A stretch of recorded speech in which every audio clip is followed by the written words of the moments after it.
control it and keyframe it. And so now we're attaching the camera to it and like having the robot do crazy camera moves. We're at this point now where like that's the type of fun that we have making a video. Right. Well, that's kind of crazy. Exactly. Where like if I was just doing the same type of video I did 8 years ago, I'd probably be really bored. But that's the type of stuff. Right. So just advancing your craft essentially. Exactly. And it just so happens to be something you're still interested in. Yeah. Yeah. There's always going to be new tech. Exactly. That's part of why my job is easy. I don't have to be interesting and exciting. And I mean, I guess I have to, you know, You just have to be you. I have to be a little more than my normal self, but like the tech has to be interesting. And so I don't have to work as hard as the engineers trying to get everyone's attention. Right. Have you always been into tech? Like what got you started in all that? Yeah, I feel like I have pretty much always been into tech, somewhat of a nerd. My dad was in IT. I don't know if that had anything to do with it, but you know, finding, you know, computer when I was in high school and buying my first iPod Touch and being like, this is amazing. I want to unbox it in front of a camera. Like, that's probably a pretty nerdy thing to do. So I feel like I've always been into tech in some way. I also read that you majored in business and information technology. That must also play into like what, you know, your passions, right? Yeah. I went to a tech school, so that's like almost everyone there was technical in some way. I always had my best score all 9 times I took the SAT was always the math section. Wow. So I feel like I've always had a sort of a technical inclination. But then it's just exciting. Like new gadgets are just fun. It sounds like you were made for this. Like you're with your dad being in IT. Do you talk to him a lot about like different gadgets that come out? And was that always like a part of your life growing up? Yeah. And his job is like about like solutions in a way. So software solutions, like custom, you know, infrastructure type stuff. So it's not even like the gadgets. He's like more like behind the scenes. But even that, like now, that's like what we talk about is like, did you see this new phone? Are you trying out the Chromebooks right now? What's your deal? So like, yeah, that's just sort of always been part of what we talk about. Yeah. And how old are you? 25. 25. Yeah. And you've been doing like interested in tech stuff for a long time, since like a young age then. Yeah. And was it ever an issue where you were growing up like that people, because you know a lot of people are like, oh, black people should be athletic, which you are because you play on a professional frisbee team. And currently? Yeah. Oh, I didn't know that. Since 2015? A professional 13. team. 13. Oh, okay. Pro Wow. team. Yeah, it's a pretty new world. Ultimate Frisbee? Of pro ultimate. Ultimate Frisbee is like 50 years old, but pro ultimate is pretty new. I didn't know that. Yeah. But does that mean you get paid to play the game? 'Cause Somewhat. It's pro, right? Yeah, it's almost nobody's full-time job. Yeah. Everyone who plays professional Ultimate Frisbee pretty much always also they're a doctor, a teacher, whatever. But yeah, when we go out and we play in front of a stand full of fans and there's referees and it's like it feels like a pro thing. That's like the craziest part. Yeah. So I didn't mean to cut you off. No, yeah. So like what I was saying is like you're not only smart, you do have the athletic side. So but did you ever have to deal with people teasing you because like, oh, why don't you play like basketball or whatever? But stereotypes? Stereotypes. Yeah, I don't know if it probably wasn't ever teasing as much as it was just like it almost seems like an innocent question. Like anytime I like meet someone and I walk in the room and I'm a 6'3" black guy and they're like, basketball, right? Like that's usually what they assume. I actually remember pretty recently I like called an Uber from Newark Airport and I like timed it perfectly so that I was walking out the airport as the Uber pulled up. And I like walked out the airport and as I was getting in, some like lady saw that and literally was like, I don't know who you are, but I'm sure you're probably an athlete, so hi. Whoa! Just because like she assumed that that's like, something like a Giants player would random, do. Yeah. Just a random person. Whoa! Do you take offense to those things though? I don't take offense. Well, to she's it. also not wrong. She hasn't. She's not You're wrong. You're an athlete, dude. You're a pro athlete. Yeah, it's like it's almost like the implication is like that's definitely what you're probably going to be doing. And I watch basketball. I love basketball, but yeah, that's I get the innocent assumptions. I think you have a team. So, kinda. I watched the Rockets games, and that's because I was following Chris Paul for like the last like 5 or 6 years. Now that he's not, when he got to the Rockets, I started watching them, and then James Harden started having historic seasons, and now he's on the Thunder, which is way less exciting. So I'm just a Rockets viewer now. Really? But you're from New York, New Jersey, right? yeah. New Jersey, okay. But the Knicks. So you don't like the Nets? Oh, wait, they were the Nets. I started liking the New Jersey Nets. They moved to New York. Yep. They're pretty great, but the Knicks have always sucked. My dad's a Knicks fan. I apologize every time that he's still a Knicks fan to him. But yeah, I've never really had like an allegiance like to a city. I just more like watching Paul? some players. I think something about his game. Like I've been a defensive player in Ultimate Frisbee, and Chris Paul's defense specifically, we're the same height, and I feel like I watch him move, and I'm like, that dude's like I think a you're taller ninja than Chris basically. Paul. I think he's like 6'1" or something like that. But like, he's an awesome defender, and his IQ is off the charts. And I just like watching smart players. Have you play. met him? No, Because you've met a lot of.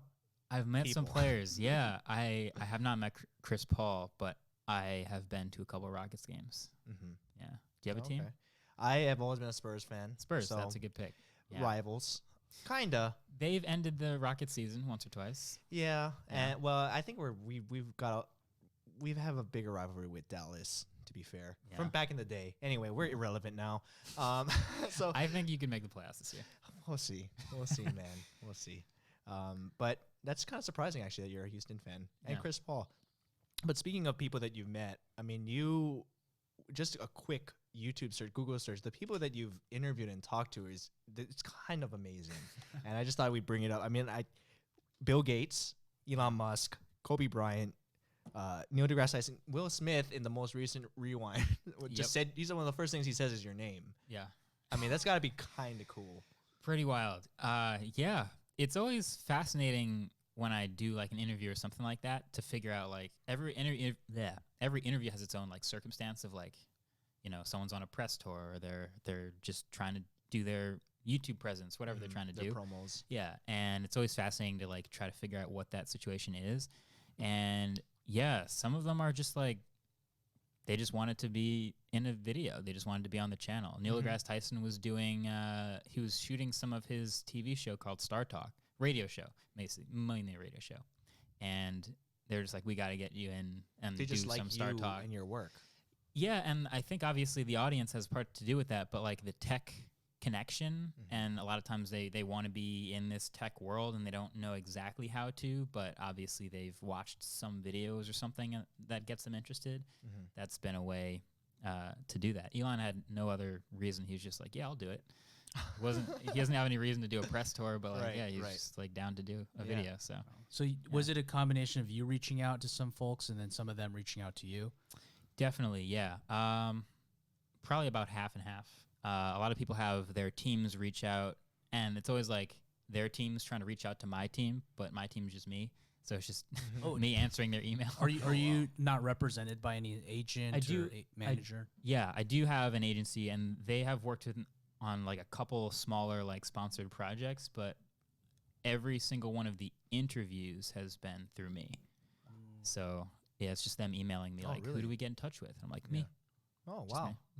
Cool. Yeah. That's awesome. But you have a personal touch on there, I guess. Then that Exactly. helps. Yeah, and I can talk creative with them pretty much right off the bat. Usually they're like, "What can we do a video?" And I'm like, "Well, here's the Talking Tech series. You've probably seen this, and we can talk about whatever tech stuff that they're into." So, yeah.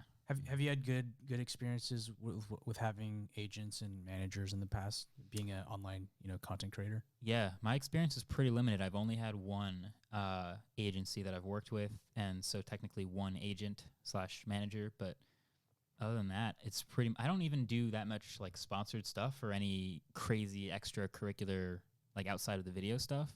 So I haven't really had too notable of an experience. Does that mean that the gear that you receive to review, are they just sending it to you, or is it are you buying them? A little bit of both. Really? I think it's probably. So it depends on what kind of gear. The stuff I'm reviewing, like the smartphones, the headphones, the gadgets, that's probably like 80% sent to me, 20% bought, but it's going to end up in the video no matter what. If they don't send it, I'll buy it. But all the other stuff people think I also get for free, like the cameras we use and the studio lighting and the equipment and the space, like that's obviously all I pay for it. But yeah, the smartphones are the main thing that sort of has it down to a science now, where they'll like have a release date, they'll send it out to a bunch of press and some YouTubers 5 days before the release date. Then we all get to use it and review it, and then by the time the release date shows up, then our videos are all ready to go. So I see. Yeah.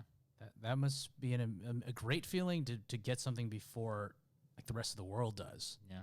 Like, do you still find enjoyment in that? Because like it seems like you get every single phone that ever exists or is ever created. Yeah. And you're like, you know, it's like, do you feel that like Christmas feeling? Like Yeah. I get to open a new thing. It's still kind of a dream job. Yeah. Wow. It feels like when I go back to the studio tomorrow, there's going to be a bunch of boxes waiting for me, and I'm just pumped to open them. Like it's Christmas every time. Sometimes it's because I don't have a public, like a PO box or anything for like anyone to send stuff to. So every time a package arrives, I like kind of know what it is, Right. but sometimes it's like, oh, this agency has my address. They've sent me stuff in the past. This is from them, but I don't know what it is. It's probably related to something else. Like I can sort of piece it together, but it's usually pretty sweet to just open gadgets all Yeah. the time. Yeah. What do you do with all the other ones you don't use, all the bad ones? I can either sell them, give them away, give them back. It would depend on what it is. Or I do you also just have keep a lot of old. Giant storage somewhere? It's not actually that bad because a lot of Yeah? gadgets are pretty small. Mm. And I'll either throw away the box and then like give away or ship back the item. But I keep like about 2 generations old of smartphones from like every single maker. So I just have like it's like a drawer literally full of, I have a CD rack and I don't have CDs, but I have like this, the smartphones all lined up It's in a there. file. That's It's a cool like the only collection, way. man. Yeah. Yeah. It's like so having shoes, but it's phones. How many phones do you have? I can imagine you have a ton. the drawer is getting so heavy that I'm kind of worried that if I open it all the way, it'll just snap off. I think there's about 100 something phones in there, but I don't. I've never How counted. many phones do you use though currently? 2. 2. I always have my main Android phone and my iPhone.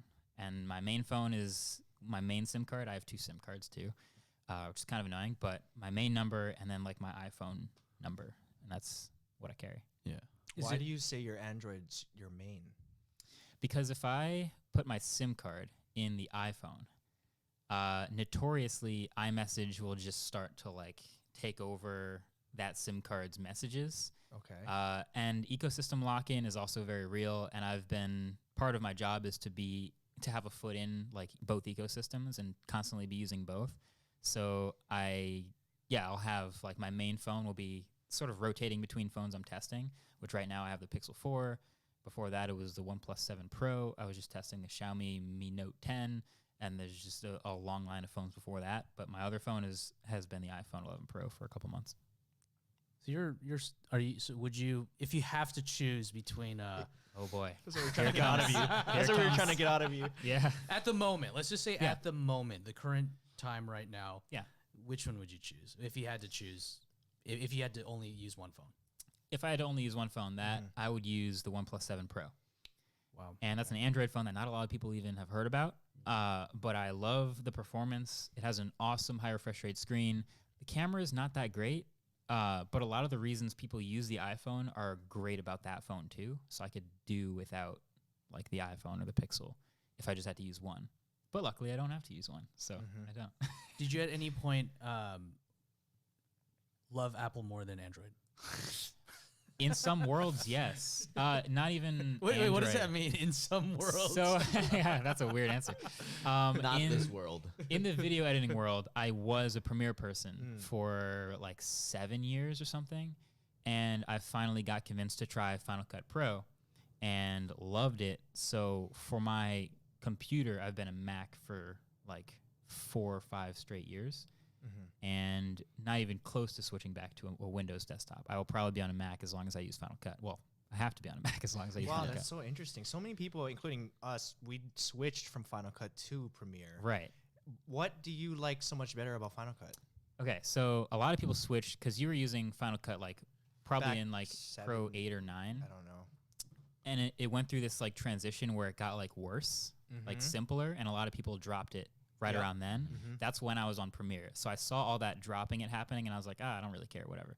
And then it was actually the Kobe interview that I was doing with another YouTuber, John TLD, and he was shooting a behind-the-scenes video. So we were literally like next to each other, both editing our videos, me the interview, him the behind-the-scenes. We both finished editing around the same time. I hit export in Premiere. He hit export in Final Cut. His video finished exporting.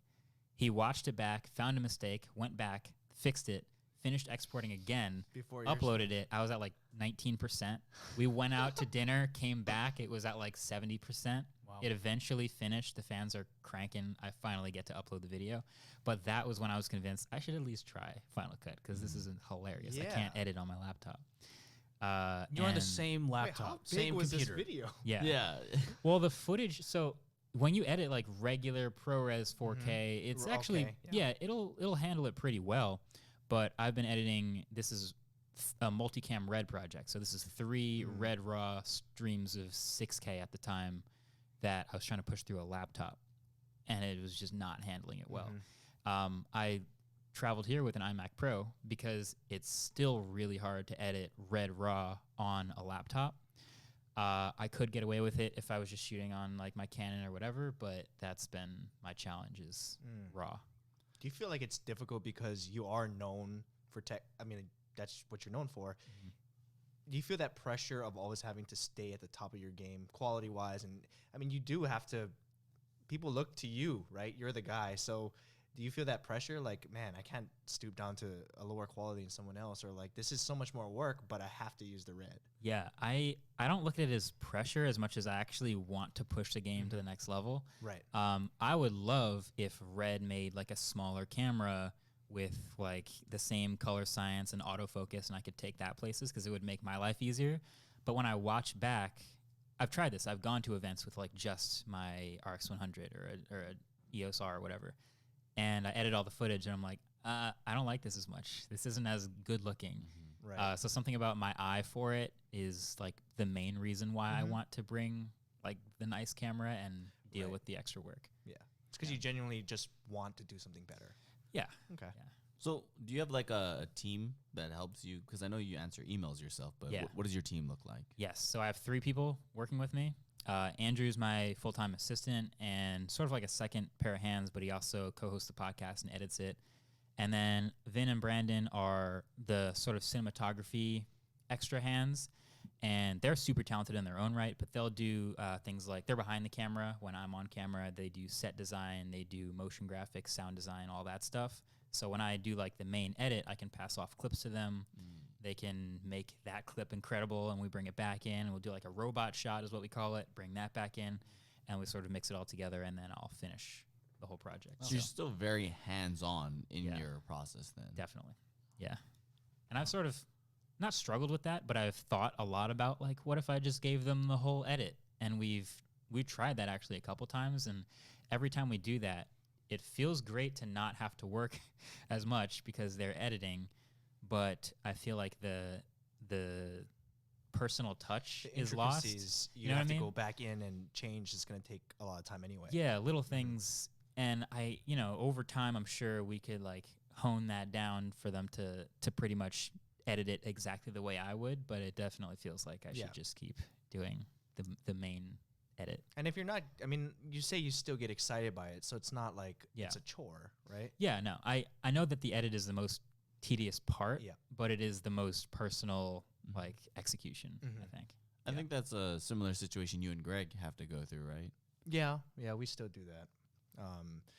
I've had to learn to, I guess, kind of.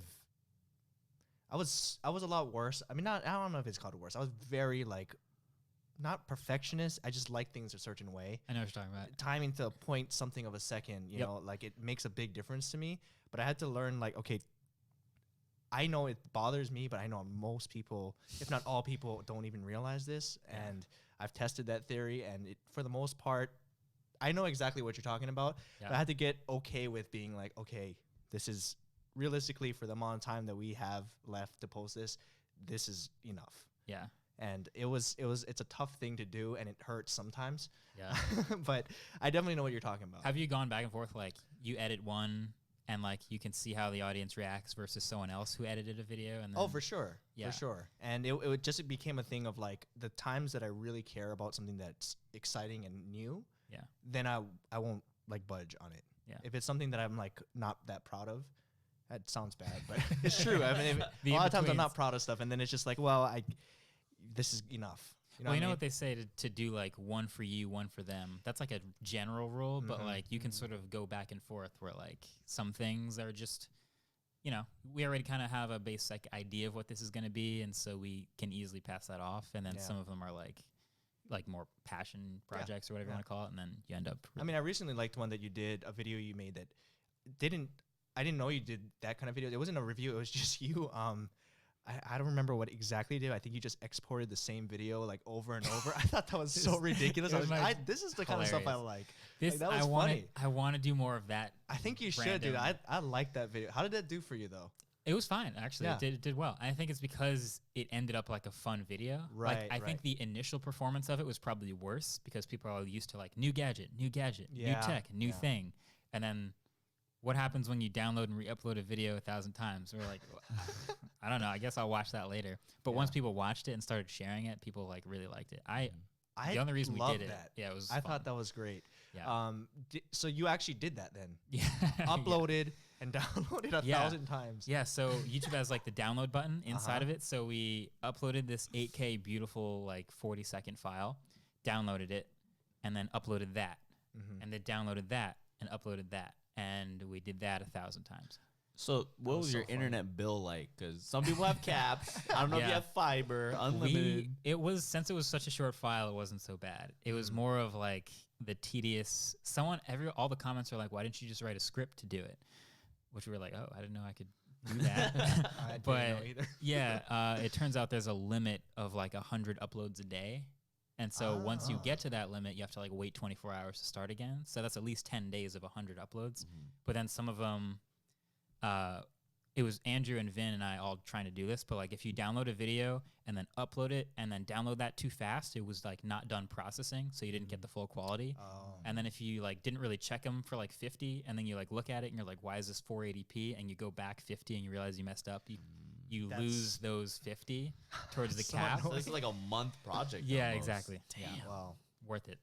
Definitely. I thought that was one of the best videos I've seen in a long time. It was good. It was just creative. What do you use for your camera to shoot with, or do you change it once in a while? Or Yeah, our main camera is a Monstro 8K VistaVision. Their names are pretty weird now, but it's a red camera. And it's a huge, nearly full frame sensor, which is wild for video. And then the image processing pipeline just spits out 8K red raw with like 16 stops of dynamic range or something crazy. I could nerd out about it forever, but it's that's the primary camera. Wow. No autofocus, huge file sizes, kind of terrible to use, but the image is so nice that I'm willing to work with it and sort of that I have that pipeline pretty much down. I mean, for a YouTube video, like you may be using probably the best camera out of any YouTuber, right? Would you Yeah, say? That's probably, not shooting film, right? Yeah, it's kind of funny. It's like I know another guy, John, who uses an Ari Alexa Mini. One of my friends, Judner, who's also from New Jersey, also uses a red camera. And it's something about the tech crowd, and maybe this is just because we've been leading the way and a lot of people are sort of copying it, but for whatever reason, we just really like crispy video, and the better you can make it, it's kind of funny. You've noticed, like, if you watch a bunch of other tech videos, even from like CNET or the Wall Street Journal, suddenly all their videos are really cinematic in the past couple of years, and that's because that's just the look that's sort of taken over. Kind of set this bar. I mean, that's kind of like what you're known for to a certain degree, right? I guess so. I never really thought about taking credit for it because there's sort of a group of us that are all sort of pushing the envelope and doing different things. But like, if I see a robot shot from one of them, I started that. Right. Yeah. What do you? Sorry, go ahead. Yeah. You said there's a small group of you guys that do that. Yeah. Do you guys have like a group chat where you discuss? Oh, did you try to do this, like exchanging tricks and trades? Yeah, not a group chat, but we all sort of. It's kind of funny at tech events because like tech companies invite all the same people to all their events. We sort of all collaborate and we'll chat at these things. So like CES every year, we're all there. But like when Samsung comes out with a new phone, they invite all of us. So we're all there anyway. So we all talk there. And then we're all at the Apple event and we all talk there. And the Motorola. And like it just sort of happens a lot during the year. But yeah, that's when we'll end up like just talking about the tech YouTube world. But do you feel like sometimes because you're always hanging out together, when you guys talk about things, sometimes their opinions influence you? So almost like it bleeds into your commentary? Probably, yeah. And I think even just watching other videos, like I know my edit style has changed watching other people's videos, like what you said about like a 0.1 second difference. Like if you watch a Philip DeFranco video, you would know if the edit style changed because like the cadence would be off. Right. And I don't know how many people would notice if my edit was a quarter of a second off, but like that's the sort of thing I'll like sort of hone based on like watching my own and other people's videos. And I think that happens in a lot of things in tech and other genres too. Yeah. Well, we're about at that halfway mark. Okay, cool. I guess we'll do a quick shishi break. And But- this is not something we just started doing since yesterday, but do you have any things for our halftime show that you want to perform? Any skills? Anything you can do? Can you sing? I will drink more of this water and do a bottle flip, Do it Ooh, right, right now. now. but it's going to take a while. Okay. Just time lapse it. No, you don't actually have to do it. Yeah, I'm no, just kidding. I don't even have any Cool. crazy. Yeah. All right. Well, then we'll be right back.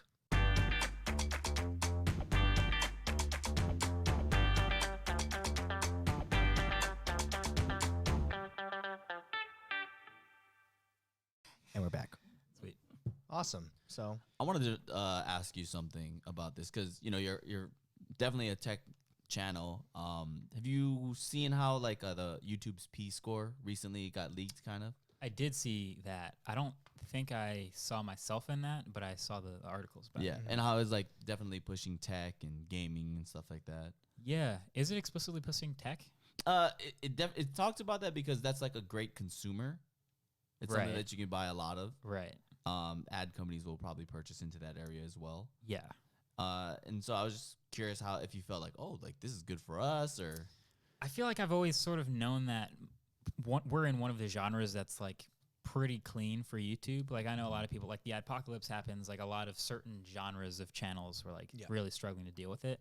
And if you watch any of my videos or any tech videos, basically, they're all pretty much like clean. The normal demographic is awesome for YouTube because it's like people who are unreachable anywhere else. It's like 18 to 34-year-old affluent spending, consumers that are like ready to like put our ad dollars right Right. there. Like Yeah. it's perfect. So like I've always kind of known it's a good safe place on YouTube, and it's kind of a happy coincidence that I Yeah. happen to love tech. But yeah, it's been pretty smooth sailing as far as dealing with YouTube. so how do you guys have to like look at algorithms constantly? Is that your thing, or you kind of just like, oh no, we're clean, so we know we're gonna be good? Yeah, there's still ways to play with algorithm, especially in the whole quantity over quality game. I think about that a lot, and we make about 100 videos a year, which is like one every 3 days, like twice a week, something like that. And I know for a fact, because other channels do this, if I uploaded daily, the channel would do massively better on paper. It would get 3 times as many views every month. It would get recommended in the algorithm. There would be a bigger category, bigger library of things to recommend.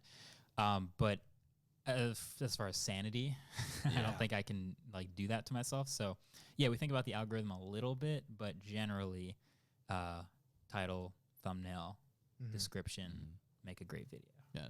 Yep. And just went with terminology. I forgot. For audiences who don't know, like YouTube's P score is basically like their preferential score. What type of videos they'll suggest you in your recommended, in your sidebar, stuff like that. Yeah. And as of a couple of days ago, have you seen YouTube's new UI in terms of uploading and stuff like that? Not uploading. I saw the new homepage, which is like much bigger thumbnails, which I don't hate because our thumbnails are like kind of like made to be really tiny. Like when I do a thumbnail of like a phone, like there's only so many angles you can show a phone where if you shrink it down to that postage stamp size, you can even tell what it is. So I kind of like the bigger thumbnails, but the new upload interface I haven't seen. So what do you do when you're not making YouTube videos? I think a lot of people are pretty interested in knowing what your life is like outside of that. Do you have like a girlfriend? Do you just hang out with your friends? Like, or is it just work? And frisbee. And frisbee. Yeah, well, ultimate that's frisbee. what I was gonna say. Is like usually if I'm not at work, it's some ultimate related thing. Like weekends, for the most part, on the East Coast when it's warm, from like March when it's getting warm to like September, which is nationals, is ultimate frisbee, which is it's a lot because you have practice during the week and then you have games and tournaments on weekends. But that's mostly what I'm doing when I'm not at Really? work, and that's like mainly the reason I would go insane if I didn't have some Right. sort of, especially because like when you're a YouTuber, people may not think about this, but you're like sitting down all day And like, I can't really sit down for more than about 3 or 4 hours. Like, I hate cross country flights because I really just don't want to be sitting for that long. So something about like, I can get through sitting and editing for 5 straight hours because I know You have something practice coming up. tonight like will be the It's a opposite of reward. this. Exactly. I'm like chomping at the bit trying to get out of Yeah. this. So I think that's like the balance of when I don't have to work. That's where I'm at. What is a so you said it's like games and tournaments. Is it mostly tournament based your season, or how does, because I have no idea about it. Yeah. It's kind of complex, and anytime I try to explain it, I try to simplify it. Basically, Club Ultimate, which is like, if you think of like club soccer, like area teams, that's like the main version of Ultimate. College kids will join an area team, people who are graduating, things like that. I play for the New Jersey area team. Now I play for the New York area team. And Is those that are an all, upgrade? it's a better team. Mm. Yeah. We came in 3rd at Nationals. Damn, And congrats. Yeah. thank you. That just happened too. You said September. Yeah. Oh, That wow. was it a month ago? Maybe it was a month ago now. Out of Yeah. how many teams? Because it's national. At Nationals, I think there were 16 teams. Wow. And Yeah. is it also kind of like other sports where you have to travel to another city to play? Yes. Yeah. So yeah, tournaments will be in various cities around the U.S. So we had a tournament in Colorado this year. Nationals is in San Diego. There's other tournaments on both coasts generally, but anywhere you get like a huge field space, that's like generally like Minnesota is really popular with fields, and certain states have much more fields than others, but it's tournament based. So you'll play like 4 games in a day, and hopefully you win. But that's your your stress relief and something you love doing. Yeah, definitely. Would you say that I guess let's say Ultimate Frisbee became the thing. Like it became like the next big thing, right? Whoa. Would you leave the tech industry, and would you do that professionally if it paid way more than, let's say you got a $20 million contract to be a Frisbee player, but you got to focus on playing Frisbee. I can't make tech videos anymore. You could, but people be Only like, on come on, off-season. dude. Like, Only. yeah, Right. like It do would it be on your like- free time, but Only on the like, weekends. Yeah, it'd be You like can't take LeBron it- vlogging. Yeah. You'd be like, dude, Yeah. what are you doing? Yeah, your new hate comments would be like, dog, get back to the fields and throw Yeah. the frisbee. Get that disc going. Dang. Wow. 'cause I assume it's your stress relief, right? Yes. They don't you're- want compact disc, they want frisbee disc now. Exactly. I never thought about that. I guess, yeah. I guess I would. Because you would enjoy it more. I would enjoy it, but I think, my off season, I'd Yeah, probably go it's so back to different. like, some sort of creative outlet. Because I think I would also go crazy You would right miss it. now if I never had any creative outlet. So I think they sort of yin They yang each balance, other. They yeah. keep each other like in check or Yeah. from overwhelming. All right, I'm back. What are we watching? Find out What are your we fan watching? base, 'cause What a is lot of your this? stuff is educational. Life of a So tech like if someone's reviewer. interested in something, Life I of would a assume tech they reviewer. type Damn, in y'all still watching something and this? They find you and they Sheesh. learn what they learn, and What's they going like you on, or they don't, everyone? and they trust you. We just got or back whatever. from dinner. Do you find that your fans would care more about you or care more about your content? All right, all right. I think need the a couple content, minutes. I'll be right back. but We're I gonna play think it TFT helps after this. to have a palatable TFT. personality. Yeah. I think there's a bunch of really good examples of channels that are successful because of their personality, and like the audience is there for them. Right. Who and dis? they're so relatable, they're so Shut funny, they're so whatever. And I think I sort of mentioned it earlier, but like the easiest part of my job is like I don't have to be the most entertaining person personally.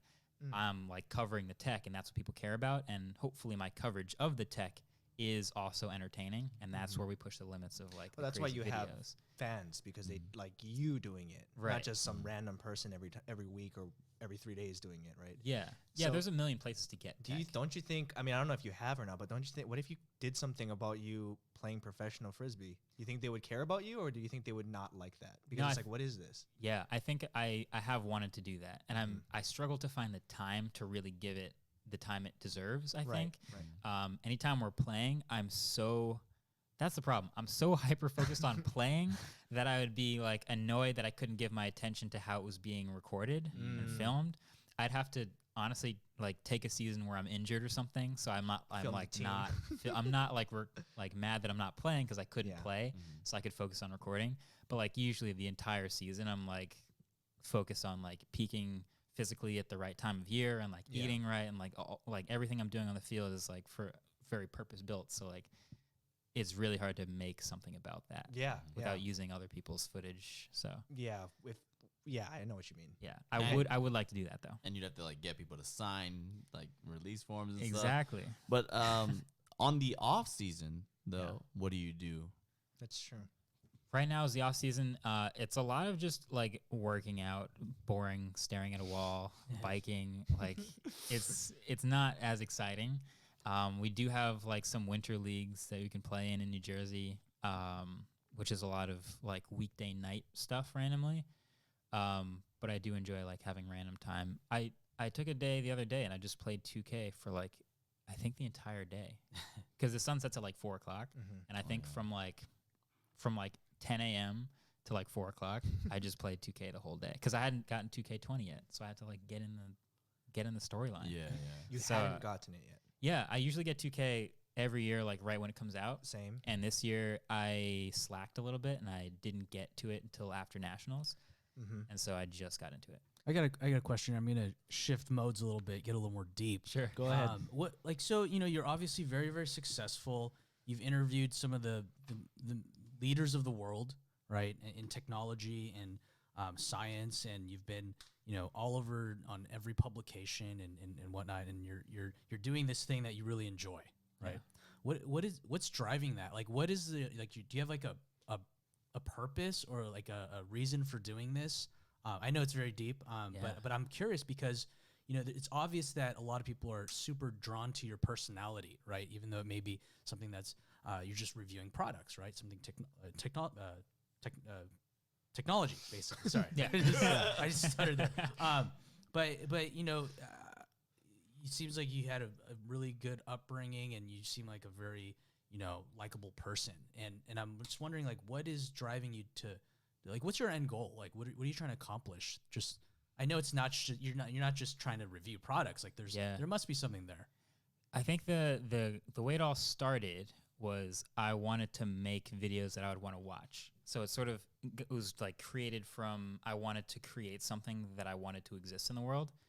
And I sort of started to pivot it, but stopped because it was way too much, into creating like a website where you could just like look up a product and just like see if you should buy it or not. And whether that was a video or like some collection of videos or some information or comparison or whatever it was, you could just find it, decide if you wanted to buy it or not.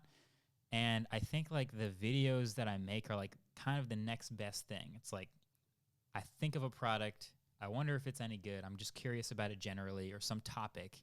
I wonder what happens when I upload 1,000 times and download it and upload it again.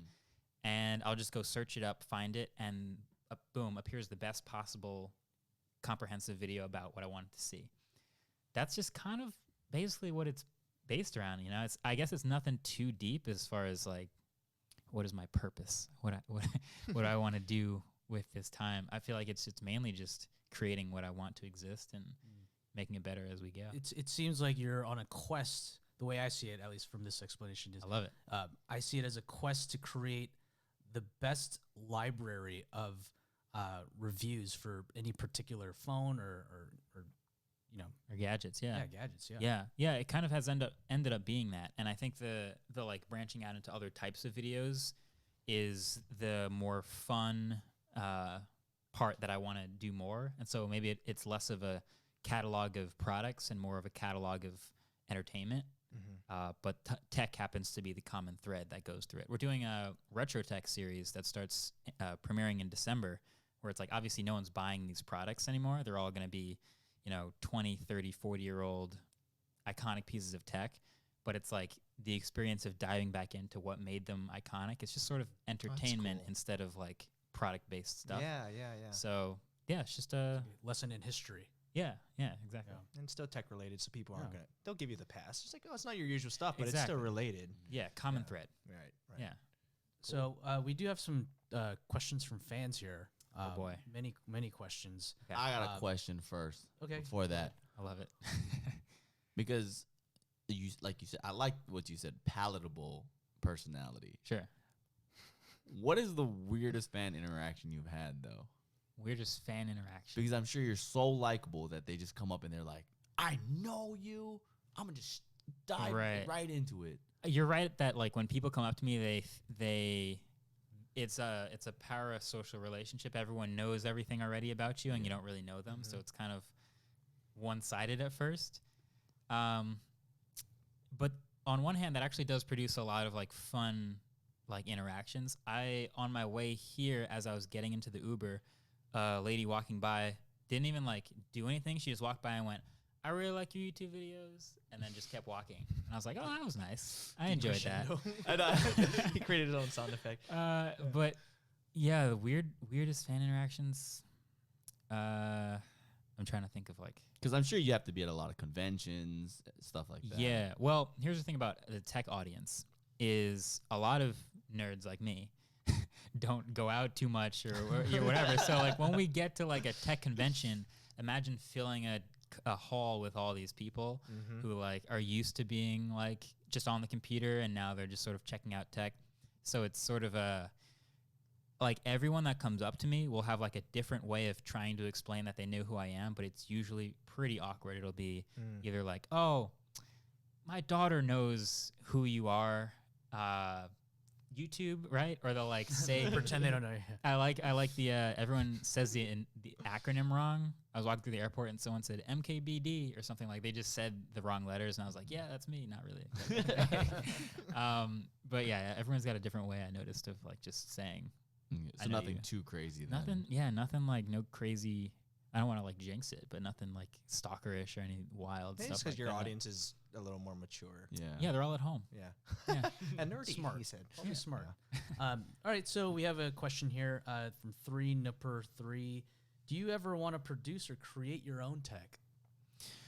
Yeah, that's a big challenge, like a big undertaking. I've thought about, and this has come up before, like, why don't you you have so much to say about phones, why don't you make your own phone? It's like, well, okay. You need like a manufacturing process. You need to basically partner with an entire smartphone company. The thing about partnering with a smartphone company when you have to objectively review smartphones is that compromises your relationship with at least that company's products forever, if not the rest of those products. So it seems like that might be like an end game. Like when I'm 50, I'll be like, all right, I'm done making videos. I'm going to make the perfect phone and I'm out of here. Or when you're a professional ultimate player. Yeah, And when it that doesn't, blows up. and you're sponsored. Yeah. By your own phone. Exactly. And then the logo's on the jersey. And it's perfect. Yeah. What this is actually my question. Everybody knows that you are a fan of Tesla. Yeah. Right? You drive a Tesla, right? What do you think about the future of Tesla and what their automobile, like where they're headed right now? Like, do you think they're heading in the right direction? Yeah. Whenever I look at Tesla and I compare it to, I try to stay objective. Like I'm obviously a fan of Tesla, but I'll look. Okay, chat, I need to pay rent. I need to pay rent. So I'm going to pay rent right now. God, I've been here for so long. I'm just at the point where I have to pay rent. I'm going to have to do this again, but I'm going to keep the podcast running, and then I'm going to pay my rent, and then we're going to jump into TFT. Thank you all for your patience. I love you all. Who dis? Shut up, Brady. Anyone in chat listen to AJR? Who's AJR? Around at other electric cars. And every time I look around, Tesla is miles ahead in so many ways as far as electric cars. And I think we're just now getting to the point where there is legitimate competition to a couple of their models. The Porsche Taycan seems like one of them, but it's still more of a driver's car versus the everyday. Like the Model 3, when you're out here, it's everywhere basically. So they're kind of on a great path. I was talking to someone recently about a potentially unique way for them to exist, which is just for them to sell parts. Like they have the Gigafactory and they have such great drivetrain technology. They could sell electric drivetrains, sell batteries, and then kind of like Google, just sell one car, like a Model S and a Model 3, but sell the rest of those parts to make everyone else's electric cars better, the way Google licenses Android. So there's an Android phone from Samsung, from Motorola, from Huawei, from Xiaomi. They can all use that to make their phone better so they don't have to build their own OS.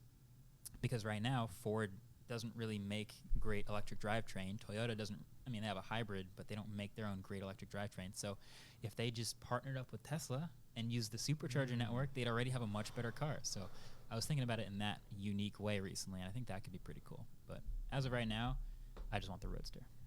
Oh yeah. When does that come out? Did that come out already? It's supposed to be 2020, but it's for sure delayed. Oh. All right, next question here from Joseph Liu. What does mobile tech look like in the future? Oh man, if I knew, if I told you, it's a I have hard to thing kill to you. answer. Yeah. I think also I struggle with being maybe a little bit short-sighted because people make these like crazy renders of like, oh, it'll be a hologram that comes up out of your. I don't know, maybe. I just think like we'll always have like I see smartphones as just like this object that you like pick up, use, and put away. And so when we get these like wearables and like I just broke out Google Glass again for like the first time in years, and I'm like trying to understand like maybe VR is the future, maybe AR, but I don't quite see it. Yeah. And I go back to like, well, if we can make phones better, that'll be the future. Yeah. So maybe I'm short-sighted, but I feel like I just look at smartphones as like Phones aren't going away. Not anytime soon. Yeah. I got a question actually. So yeah, Rewind. We talked a little, like very briefly about it, but I want to touch on that. Yeah. And I feel like you kind of got thrown into it. Yeah. Hard because you were like that first big line. Sure. Yeah. Do you feel the brunt of the hate? Yeah. You were almost like the face of it. That's why. Yeah. I don't know if. You know what was funny? Well, not the face, but he was one of the biggest people yeah. in it. I don't think I got that much hate for it. I think the memes and the comments were relentless for like 3 months. But as far as my involvement in it, like I kind of told my story and I made a video about it. But like we all thought Rewind was going to be this different thing this year. I don't know if you got like that email that was like, this is the first year Rewind's going to feature creator voices and we've narrowed it down to 50 creators instead of 350, and I was like, oh, this is going to be different. And then we did this shoot, and in the shoot the producers are all telling us the same stuff, like it's going to be great. We did multiple takes of different lines, everyone gets a close-up shot, we're like, wow, this is different. And then you watch the video and you're like, this is not different. This is the same thing.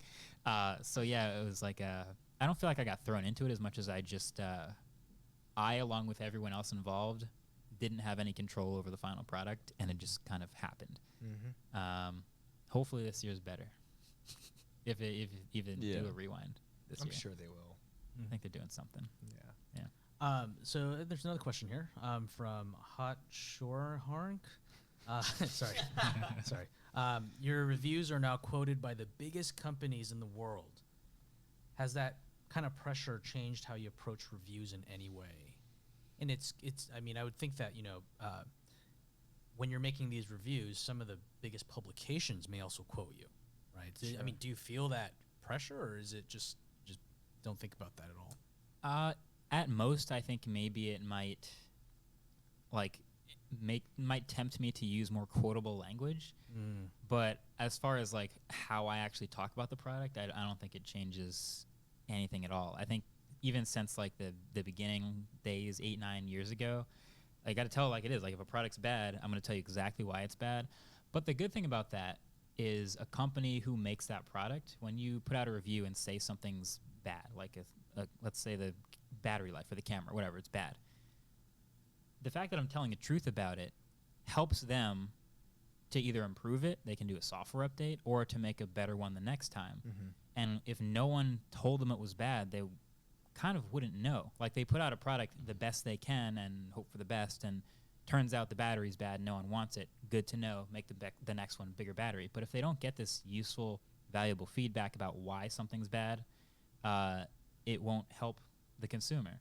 A good example of that was I'll go back to when I was in college. I reviewed a Motorola phone, and I'd worked with them a bunch, and the phone came out, and I reviewed it, and I went through the specs, and I was talking about the camera, about how like this is the worst part of the phone. If they only made the camera better, this would be a great phone.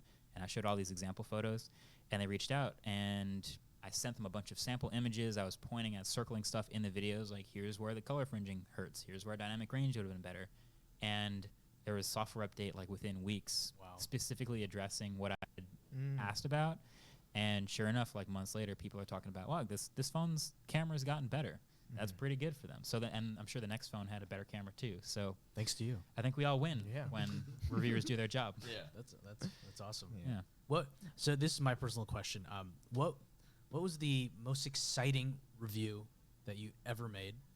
Easy. What was the worst review that you felt pain to have to make this review. Oh, okay. And then, yeah, I guess those two questions. Okay, exciting review. I don't know if it even counts as a review, but I got to make I've started this autofocus video series pretty recently where we talk about car tech, which lets me review cars. Which is sick. All right. So Smart.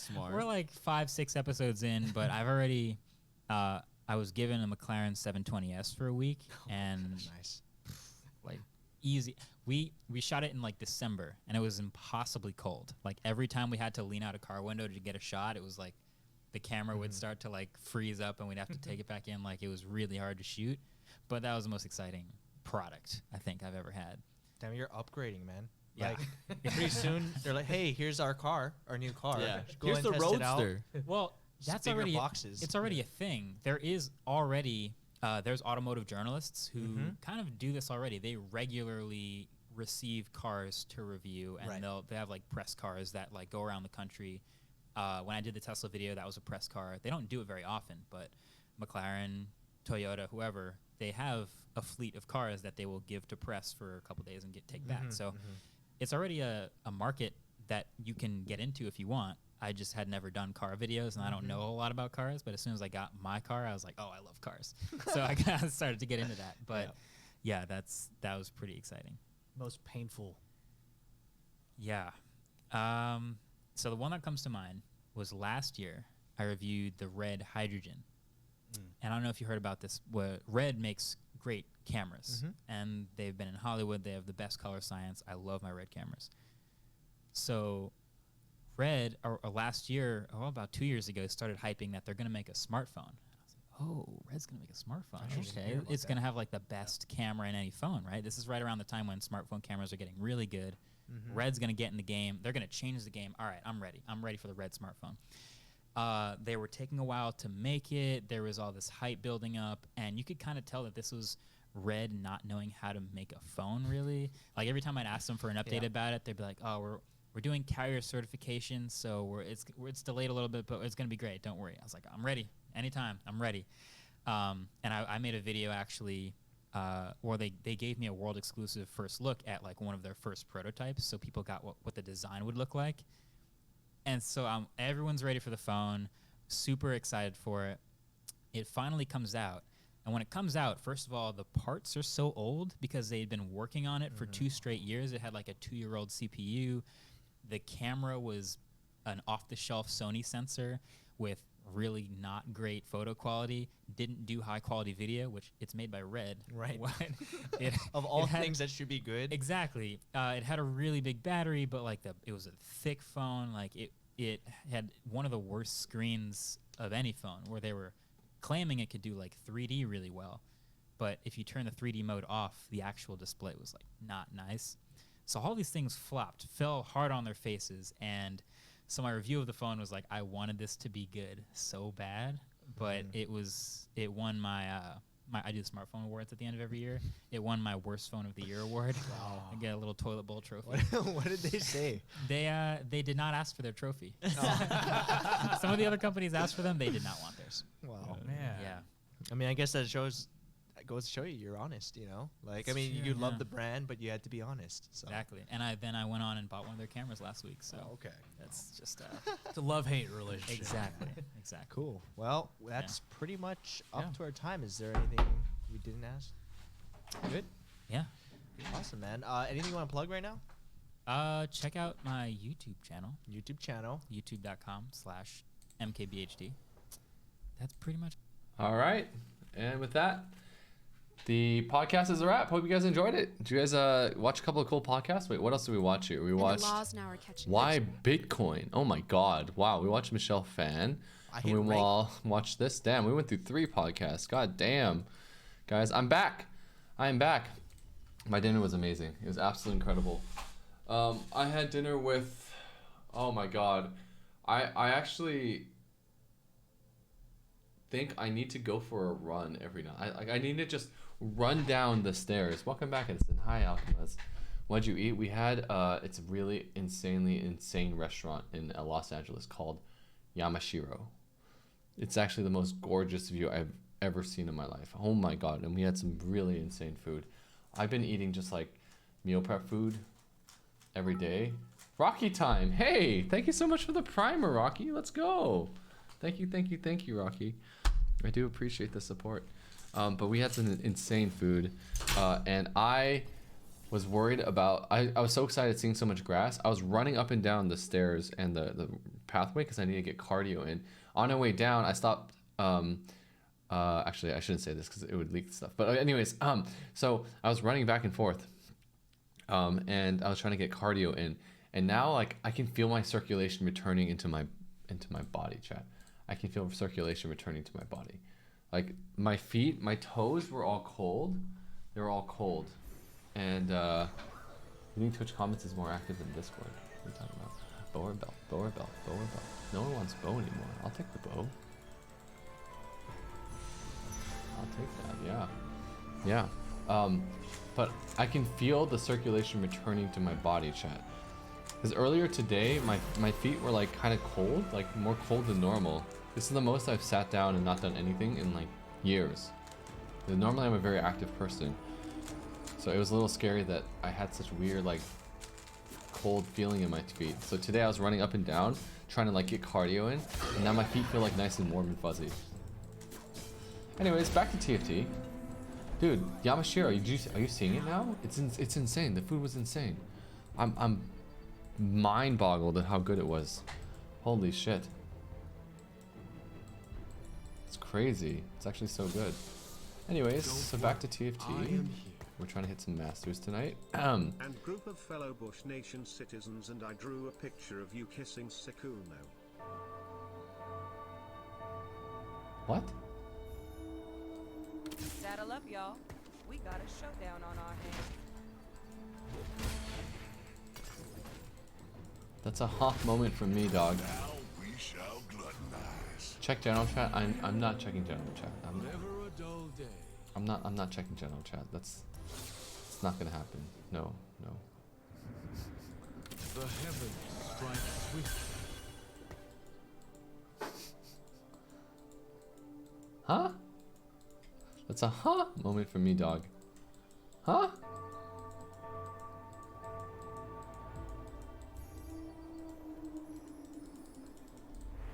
Oh, I should change my title and everything too, huh? Yeah, I'll change it after this round.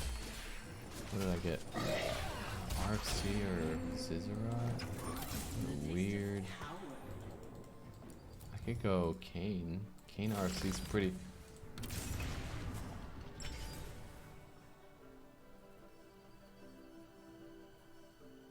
Grants a shield to your entire team. Absolution heals allies within 2. Radiant Tempest grant 10 bonus attack damage. Ruinous Tempest is pretty interesting. Spear of Harana. This would make it a mage's game. Or Titan's Vow. Kinda down for Titan's Vow. Slime this onto Nidalee. Yeah, I'm pretty down for this actually. Sheesh. And then I don't miss. okay, and then we will throw this onto you. Holy shit, he has a new recruit. God damn.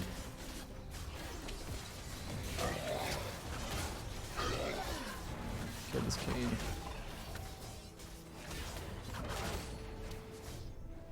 Okay, there's no way I win this. Okay. Hold on. A Heimer. Okay.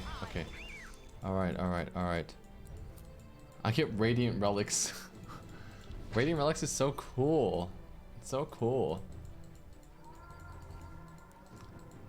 Good night, Jose. Have a very, very good night. A wonderful, wonderful night. Celestial Blessing 3? That's funny. I mean, Celestial Blessing 3 is not bad. Wow, we're suddenly being given mages, but we're not going mages. This is not a mages game. Hello. It was Gartic phone. I swear the prompt made me do it. I do not need to know about this. Weird champ. Okay, hold on. If I win, I grab the Nidalee. kind of want to grab the Nami. I could just go Nidalee. What if I just did Nidalee reroll for... What the heck? Oh, level up. Okay.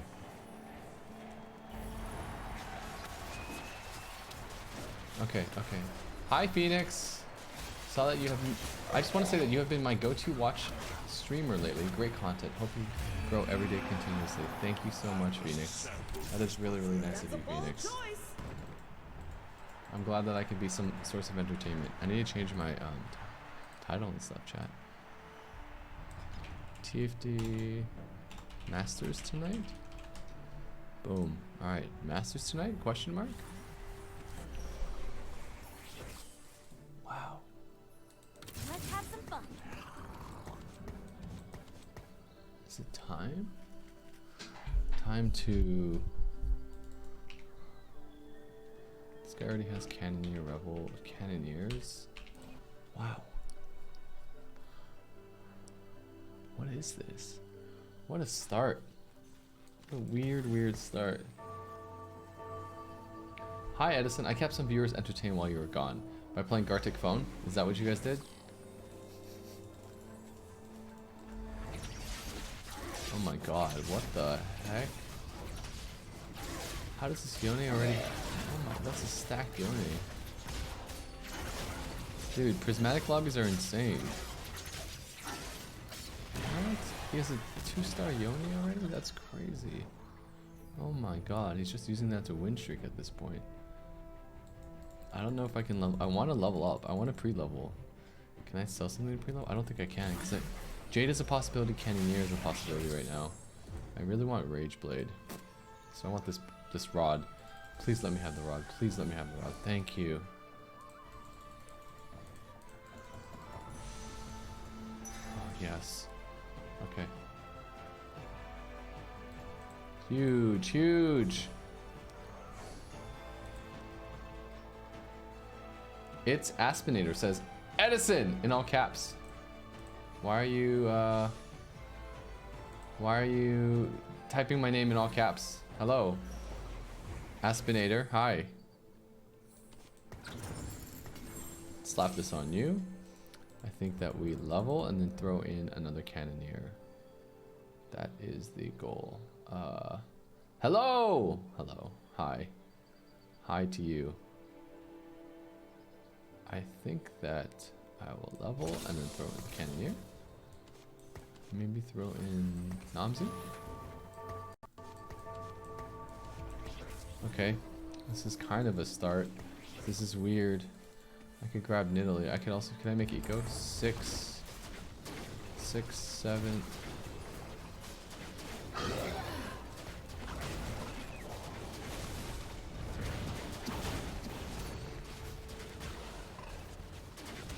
Damn, my start is kind of weak. Can we kill one more unit? Oh my god, Heimer, you suck. You suck. You suck, Heimer. You suck so badly. God, my eco sucks. I want some direction. This is terrible. This is actually terrible. This is actually doo-doo. This is one of the most doo-doo starts I ever had. This is bad. This is looking like a sixth place, chat. It's looking real bad. Real bad. I could just make Zizarot. Maybe I just should have just slammed Zizarot. I actually should have just slammed Zizarot to begin with. Oh man. Just remove Nidalee and replace items with Cannoneer. It's not a bad idea. No, Nidalee with Titan's Vow is so good though. I think what I need to do is this, honestly. Like if I just had the Zizarot, all my frontline woes would have been alleviated. We would have won that. Damn it. I'm just too uncertain. Too uncertain. The game has been giving us a lot of Cannoneer units. Like Rebel Cannoneer units. I don't like it. I don't like it.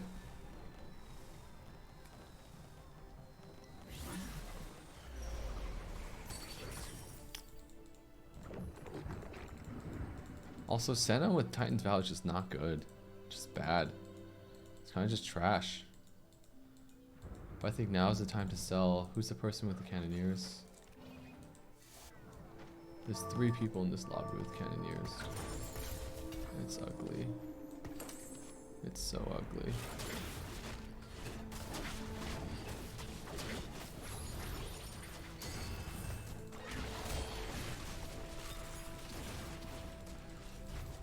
I sold in Italy for eco purposes. Yeah, that's why I sold in Never a Italy. dull day.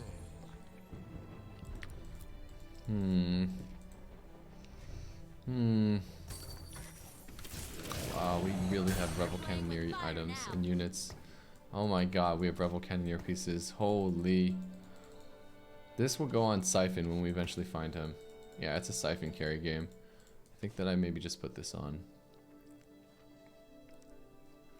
Titan's Vow to him because he's gonna get sold. And honestly, I think we just do this. We need the help right now. I can also make Shojin, Gunblade. Maybe we make a Gunblade. Honestly, I'm just down to slam the Gunblade. Ooh, Zizzarat versus Zizzarat. Like, we need to stabilize a little bit. We're losing too much HP right now. Man, look at how big of a difference that makes. That's crazy. Who is this? Who is this? GU Turtle Master. We are at war. No. Titan, Gunblade, Siphon +1. Really? Is that pretty much best in slot for Siphon? You sure?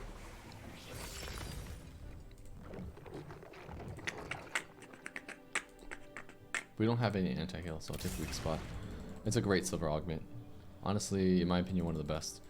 I can level up and just throw in Tom Kench for the Rebel. Not a terrible idea. We would not lose. We'd only lose 1 eco to be a little bit stronger, save some HP. Worth. We'll throw it in. Again, I'm not convinced of staying Cannoneers. If we happen to match real Corki and everything, like if I see a Shiryu, I'm down to swap the Shiryu. If I see a Siphon, we can start doing Siphon carry. Any of that is fine. Let me scout and see how the opponents are. God damn, some of these people are strong. God damn, prismatic lobbies.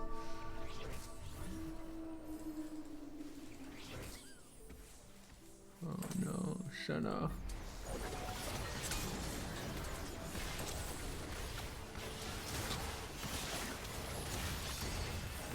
Keep Senna alive, or keep them alive, Senna.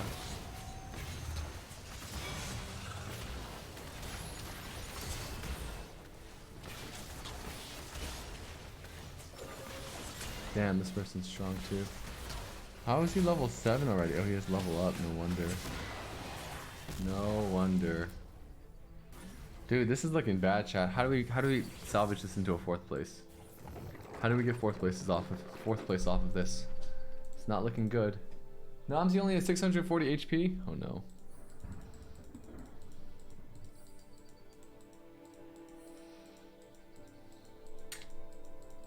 It's not looking hot. It's a low roll game. The game only gave us Cannoneer pieces, but there are already 3 Cannoneer players. This person's very strong.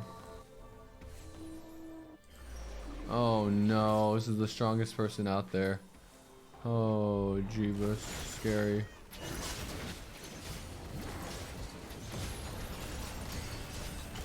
Like, am I even gonna be able to kill one of his units? I hope I can at least kill his Olaf. Oh, thank God. Oh, killed maybe 2 of his units? Oh, 2 of his units. 3 of his units. Wow, okay. Debating when I sell this Jinx Rico. I can't, right? I can't. Selling the Jinx Rico is just throwing. Cornerheimer, you're right. I should be doing a better job of... What do I do with this tier? Do I just make static Shiv? Damn it. I took this for either Dragon's Claw or BT. Actually, maybe I don't need BT. I need... If we're going on Siphon... Actually, should have taken a sword for IE. I would be really good on Shiryu or Siphon.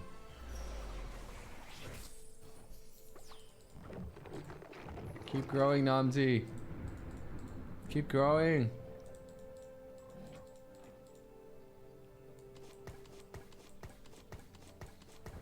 Dude, we are very poor.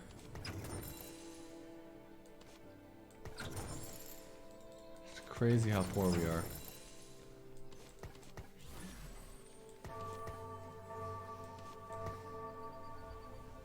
Yeah, I've Gunblade already. That's why I don't need BT. Can we beat this person, please? God, another trainer.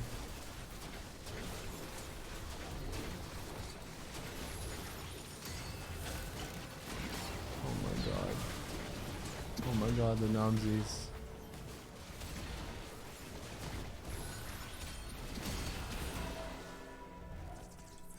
It's not looking like a good game, chat. It's really not looking like a good game. Really, really not.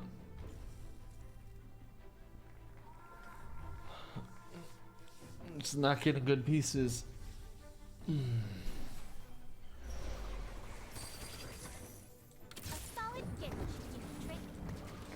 Not looking like a good game. Yeah, it happens. It's not over till it's over. True. It ain't over till it's over, chat. It ain't over till it's over. True.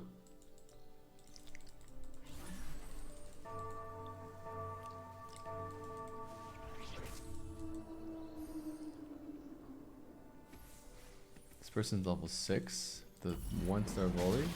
Can we beat him? Maybe there's hope we can beat him. What just happened? Did he just eat my target? Oh my god, Nunu. Stop it. Oh, we won. Thank god. One person we can beat. Thank god, thank god. I mean, I'll take any wins at this point. I know it broke our win streak, but like...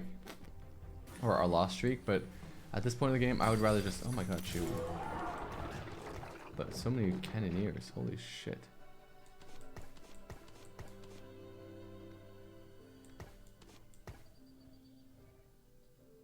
Okay, I'll wait to see what items I get.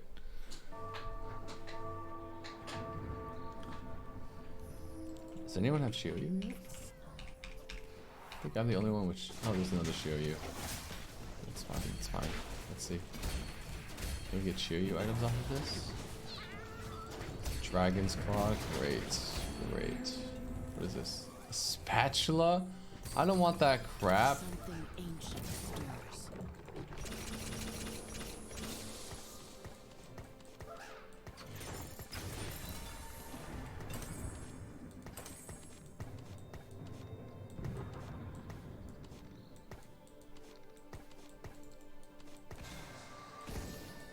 Hold on. You will be the tank until we get our Nico. Ah, shit. Whatever.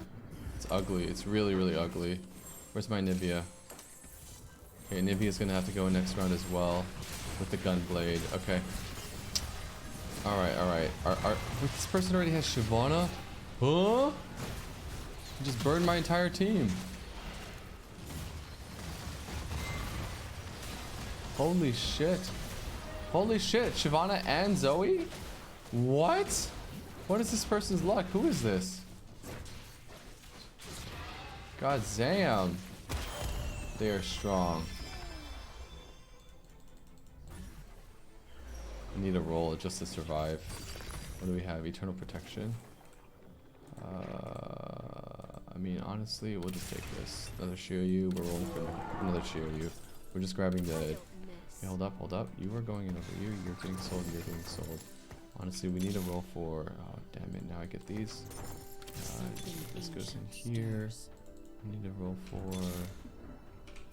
no, it needs to go in. I need a... there's a Shyvana. No, no, no. Too late, too late.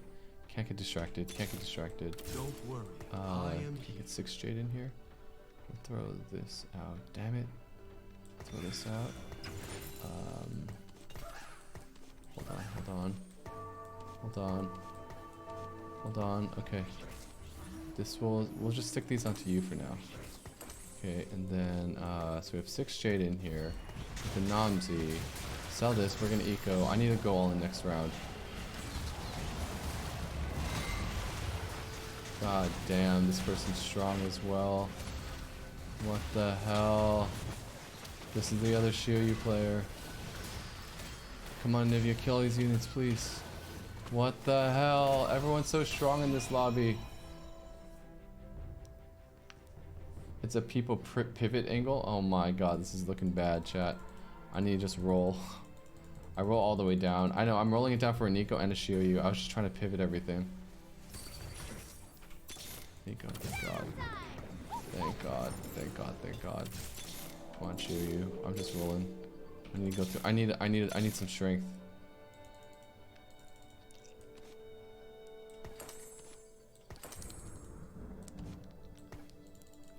Namsi's kind of a frontline right now, but 2 bards, dear god. Like, Bard over Tristana is the real question right now. For another Mystic. Holy shit, this guy's strong.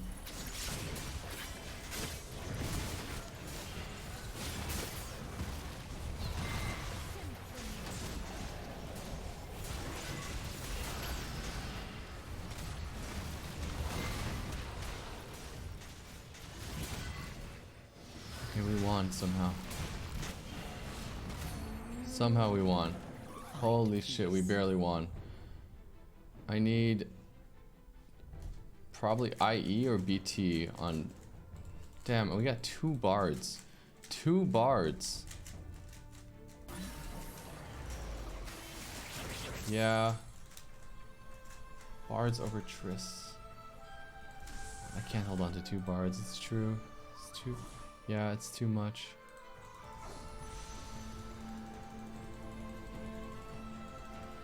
Just gonna get this for now. Oh, wait. Oh, Fawn. Jesus. 100% that was Fawn. I could throw in Bard. Oh my god. Oh no. 100%. Sorry, chat. There's chat delay. Oh my god. 100% that was a Bard angle. 100%. My god. I'm so upset. Okay, there's the Shiryu. Thank god. Thank god. Okay. 100%. That was the play, chat. So I'm not gonna hold on to 2 bards. And then the real question is whether we can throw in... Okay, we are a lot stronger though. We are a lot stronger. We're like much better off now. I really wanna get rid of this Tristana. Okay, we'll try it. Now that we're stronger.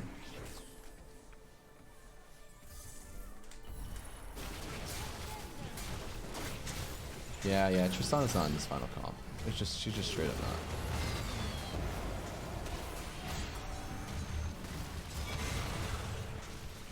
Come on, Zizzarat.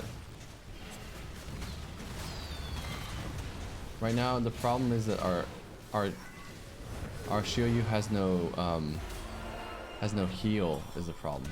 Do you think it's worth selling the Nivea and slamming Gunblade onto Shiryu? Is that worth? I don't think that's worth. Hey, we're not last. We're not last. We take that. I need to survive 1 more round. If I can just survive 1 more round, try to get. We'll power spike. If I get 1 more round, can I position for these guys at all? Okay, I kind of want to do this. Have Shiryu go around the right side, like go all the way around the right side. Yes. Is there any way Shiryu can go up here? Oh, fine, attack the Yasuo, that's fine.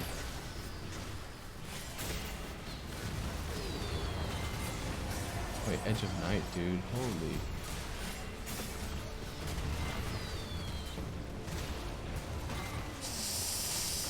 We DEDGE? We're DEDGE. We just barely died. Oh my god, that's so sad. Dude, this was a rough game. That was a really rough game. Fawn would have made a big difference.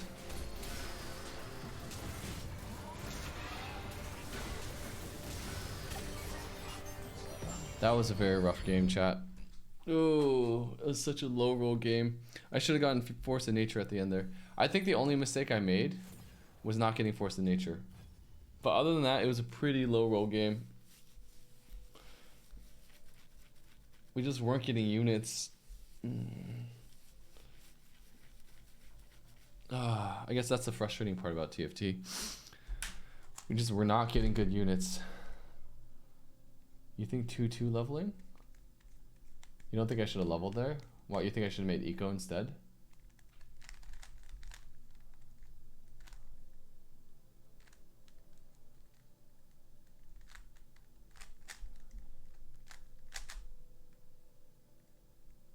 Hi Edison, I'm back again. Was watching Leslie talk about her arm hair embarrassing stories.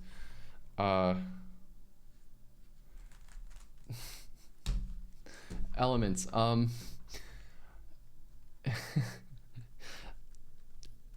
It's generally not good to talk about other, like, bring up other people's exes to them, you know?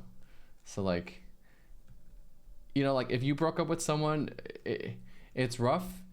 I think it's hard because we're both online presences, so a lot of people will come and watch both of us, you know, but in general, you usually want to try to give people space. Like, I still love Leslie and she's a great person, but just like as a heads up to you, yeah, no, I know you didn't mean to. That's what I'm trying to say in the nicest way possible. But in general, you don't really want to bring up people's exes to them, just because it's like you never really know, you know. Like, luckily, I'm cool with it in general, but if, like, you're not the only one that does this. Like, people come on all the time, like, hey, did you see what Leslie did? Or how's Leslie doing? Or blah, blah, blah, Leslie this, Leslie that. And it's more just like, you know, like if it happened once or twice, it'd be fine. But the fact that, like, so many people are asking about it makes it a lot, little bit more difficult to deal with, if that makes sense, you know, if that makes sense. But you're fine. Don't worry. I'm not upset or anything. I just wanted to give you, like, a heads up, you know.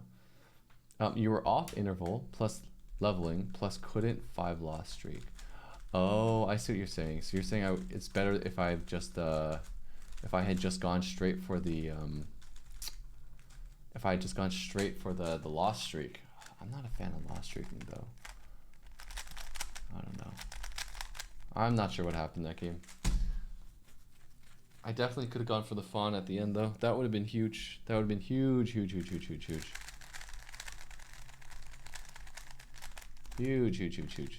Hello upstairs. Hi. Why are you saying my name? Edison, you're doing great. Thank you upstairs. I appreciate it. Thank you. Thank you.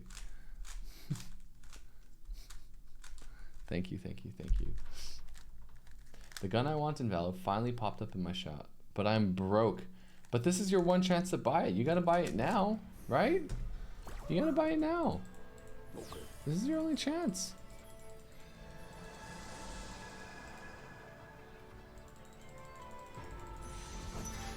Oh, I got it. Get wrecked. Why are you encouraging people to go into debt? There's a difference. Like, going into debt, like, you know, there's a difference between going into debt for no reason and going into debt because you're happy.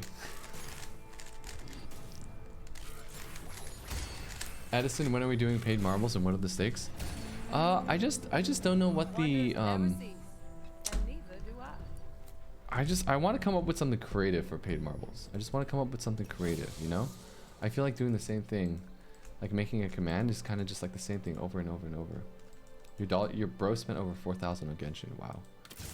That's quite a bit. I believe in the future of dragonkind. Are you a Deja Go Brr or a Deja Go Foosh? No, Deja Go. Wait, hold on. What did I get? I got gold. By this? Okay. I am a neither. I'm a Deja Goes Boom kind of guy.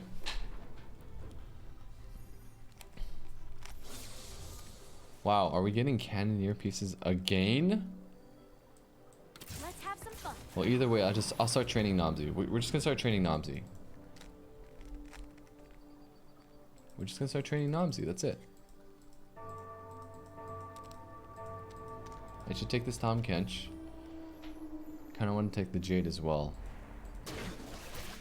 Might sell the thresh.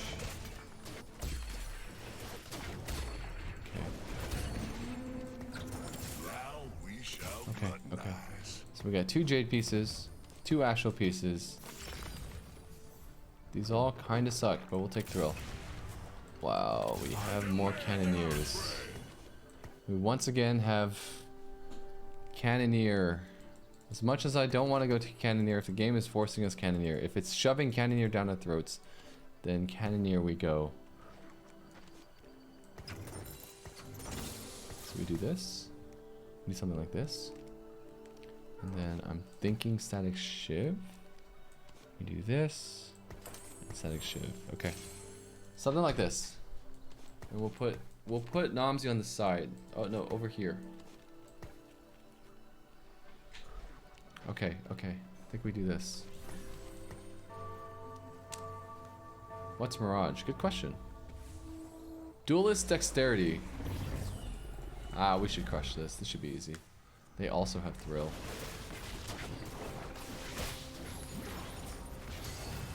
Should grab Skarner? Yup. I'm gonna grab Skarner for as soon as I win. That is the plan. Boom. Easy. You have Shiv, it's a Deja game. Honestly? Yeah, maybe. Especially with Duelist Dexterity. Hell yeah. It must be done.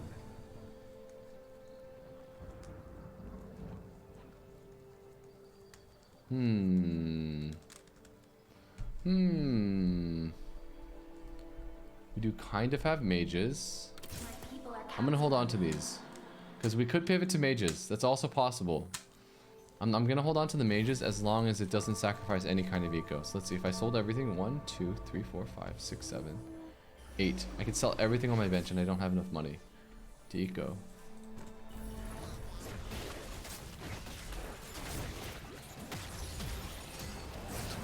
They all jumped on the... Namzi, no! Oh, big Alzheimer, yes! What? Wait. How did... Wait, he just destroyed us. Dude, Lee Sin is an insane early game unit. Insane. Insane.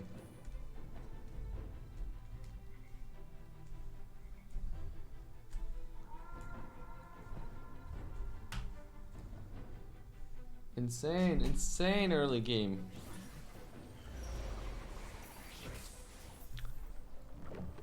Okay, now I think we sell the mages. Wait, let's see. How many people are going to Rebel Cannoneer? Cavs, Dragonmancer Jade, kind of Rebel Cannoneer, Jeebus, Trainer Mages. There's only one other Rebel Cannoneer.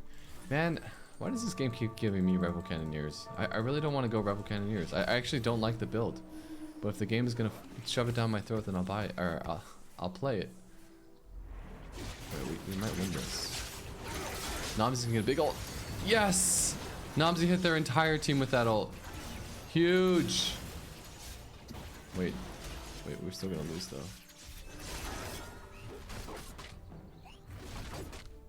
Wait. We didn't kill a single unit. Shit. Okay, I need either Sunfire or Warmogs. So I need a belt or a vest. A belt or a vest, that's the plan.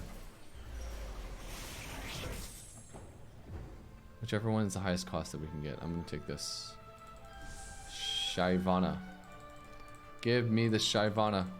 Or not the Shyvana, the Elise. I'll also take more of those. Yeah.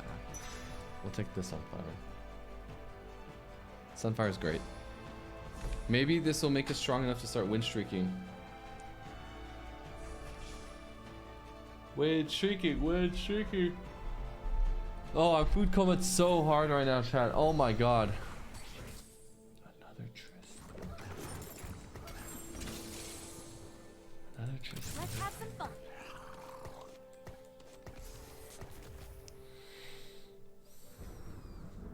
We have 3 pairs.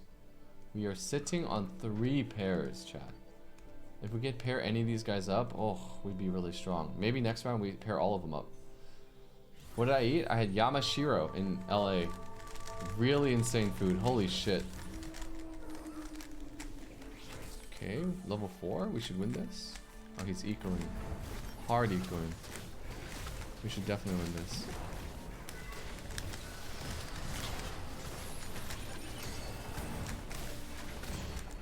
Easy.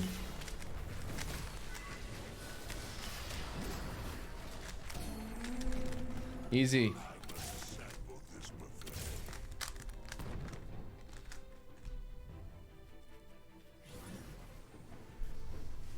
Oh no. A solid gift should do the trick. We have so many pairs. I'm sitting on so much gold. Do I just sell the Lulu? For eco? Hold on. Oh my god, I'm sitting on so much pairs. So many pairs. So many. 13, 14, 15, 16, 17. 18, 19. Honestly, if I win, I might just sell all this for eco. Shen pair is good. Oh my god, it's this guy? Did I just play this guy? Oh, it's another. Oh, big. Oh my god, this guy's huge. I can't beat him. He's too strong. Lee Sin's too insane.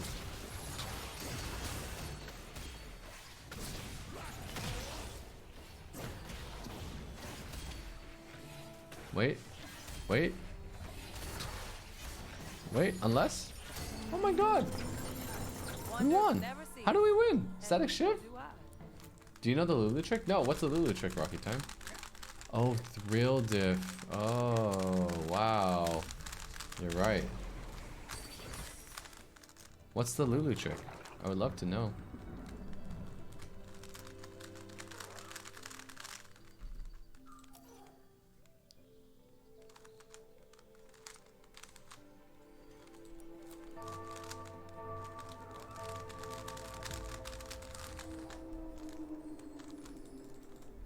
Okay, this game is slightly better than the previous one. The previous one was just really bad. It was real rough. Do I play DAC? I'm assuming you mean by Dota Auto Chess? No, I do not. Hold on. Damn. No economy, eh? If you kept the Heimer, you can put the Lulu in for one of your units, and it gives Namzi extra snacks. Oh, you mean during Krugs? Oh yeah, but I valued economy more than I value that Heimer, a single snack. And I don't think that's really a trick. That's not a trick. That's just a thing, right? Do I have any good units to put in here? I wish I could put in anything. Actually, if I held on to that Nami, could have been Mystic. No, I can't put any units in here. I can buy more pairs. I should put in Morelos somehow. Seraphs? Can we just slam Seraphs?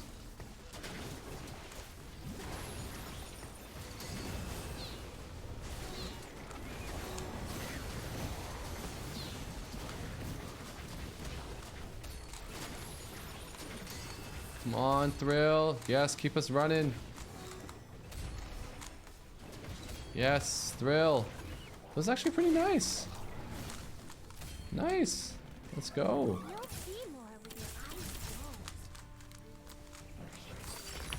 Oh.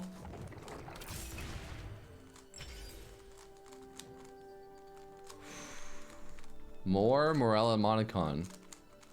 Magic or true damage burns the target for 60%. 30 seconds. Demon Slayer is pretty crazy. Kind of think Demon Slayer is the play here. Zig's Harmony is also crazy.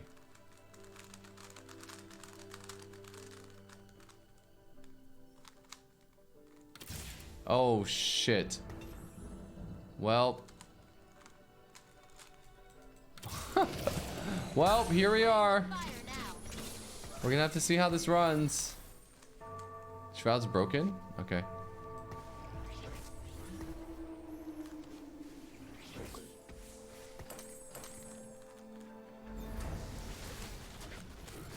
Let's see. Increase the maximum mana by 50%. That is a lot. That is quite a bit, to be fair.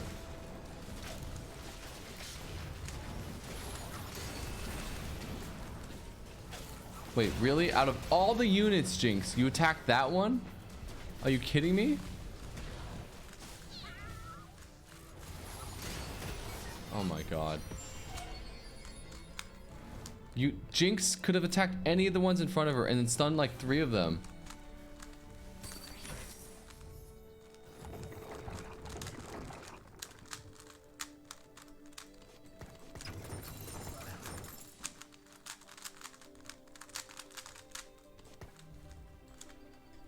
Combat start. Shoots a wider beam that increases the maximum mana of affected enemies by 50% until they cast. Okay. Okay.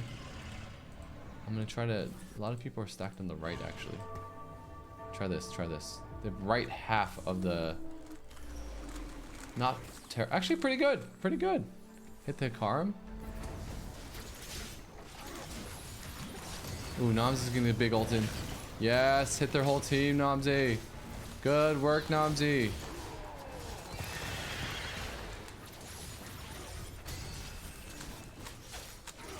Nice. Thrill. Thrill. I should take this.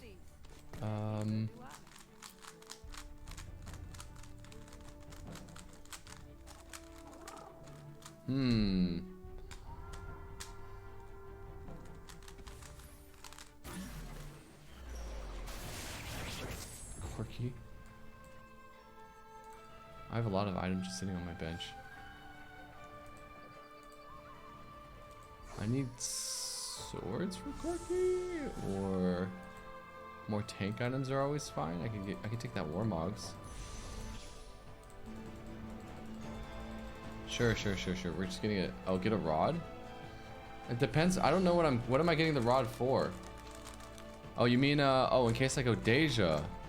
Oh, I see what you're saying.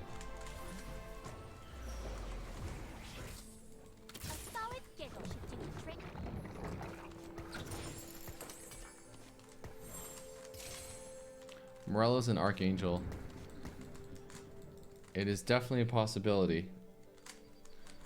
I mean, I can't just slam the Archangels right now, huh? But I feel like if I slam the Archangel... Okay, let's see. Is anyone else going Deja? No one else is Deja right now. Okay, you know what? I'll slam it. Nice. Look at this shroud value. Check it out. Boom! I hit his whole team. It's actually... Wow. That actually was great. Look at how long it took Lee Sin to ult here. It took Nico forever too.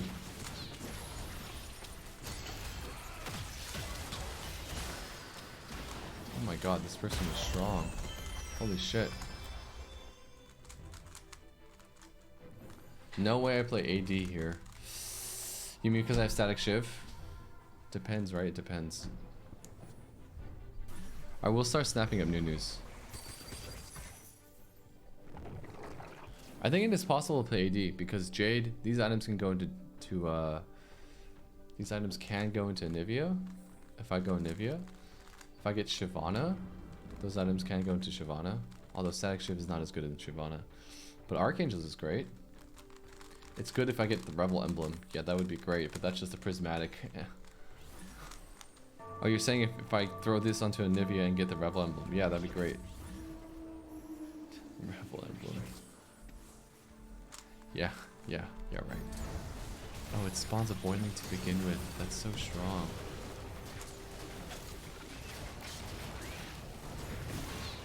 Oh, Namzi ulted their whole team.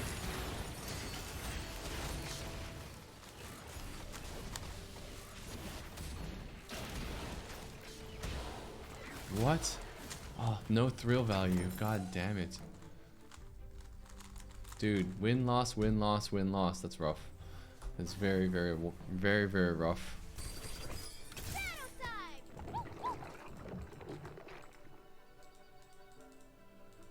Our board is pretty weak. Like, look, we still only have 2 2-stars. I've seen multiple... It's because we have the static shiv and the archangels. We're like limiting ourselves to these AP type builds, you know?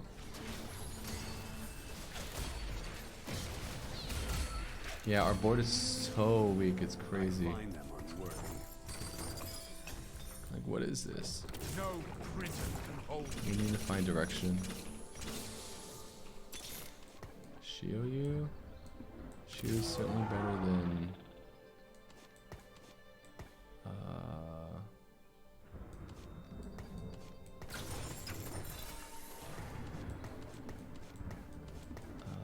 Shioyu's certainly better than this. Oh, I need to get Nivea in here somehow. I'm just putting this in temporarily. Shioyu's... oh my god.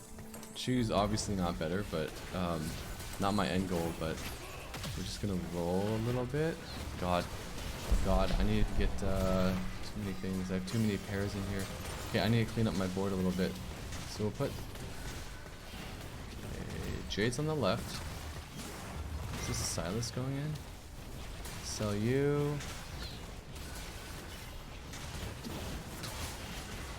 Okay, good enough to win the round. Pivot to Jade. We don't have Shioyu items, that's the problem. But we won. We won. I need to roll and find direction. Shade Soul. High-end shopping. We have no Shioyu items. We just don't. We just do not. High-end's good. Okay, sure, we'll do high-end. Nuno and Willem to the rescue! And we're gonna roll and try to find direction right now. I think... oh my god, I need to decide right now what I'm doing. Siphon, I don't think it's happening. So we'll do this. Willem to the rescue! Corky? On it, Black Shoe! Nunu 2. Okay, hold on. Corky's... I don't think we go Rebels, right? Is it too late for Rebels? Rebels is not a thing, because I have this, so I need to maximize on that. So hold on, let's sell the Rebels. Let's just commit to not going Rebels. So it's either going to be Deja or Shyvana something. So we sell this. Also, there are a ton of people going Jade right now.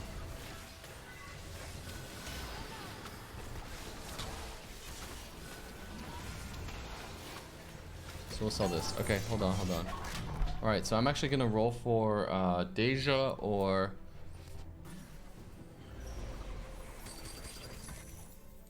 no prison can hold me.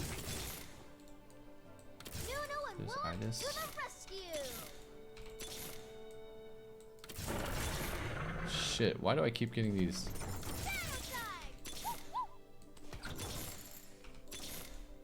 The hell is this?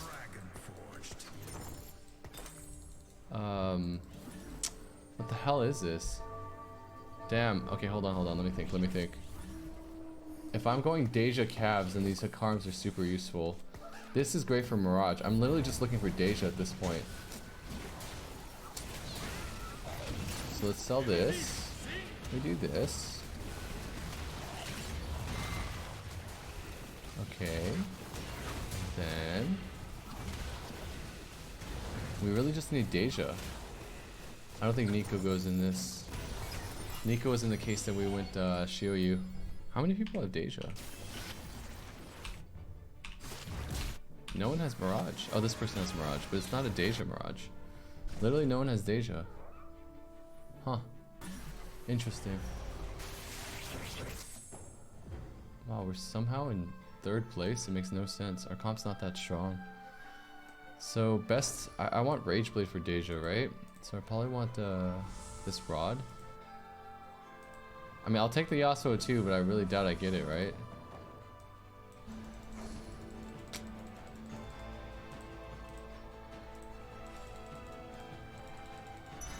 Grab this. No need Rageblade? So what do you...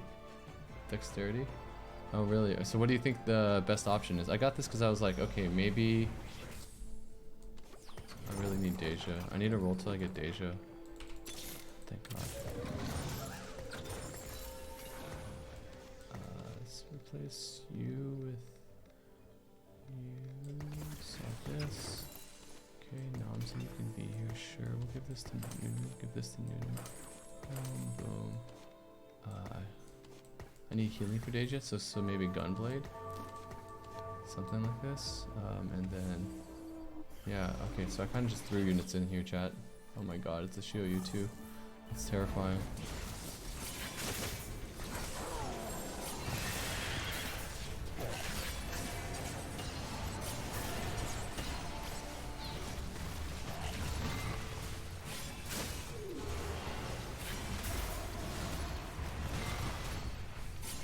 Oh, we almost won. Unless? Wait, we won. We won. Fog. Tough. Why does he have our Yasuo? Tell him to sell it. We won, and we barely won that. Let's bury up and snowball. Okay, hold on. So if I get Namsi's just a random trained unit that's just tanking a bit more for us. Okay, hold on. So I'm gonna try to aim this Shroud. It's a pretty good aim. Roll for one more Mirage. The thing is, who would I replace? Am I getting rid of Namzi? I actually think I wait till I hit level 8. I hit level 8, then put another Mirage in. I think that's the play right now.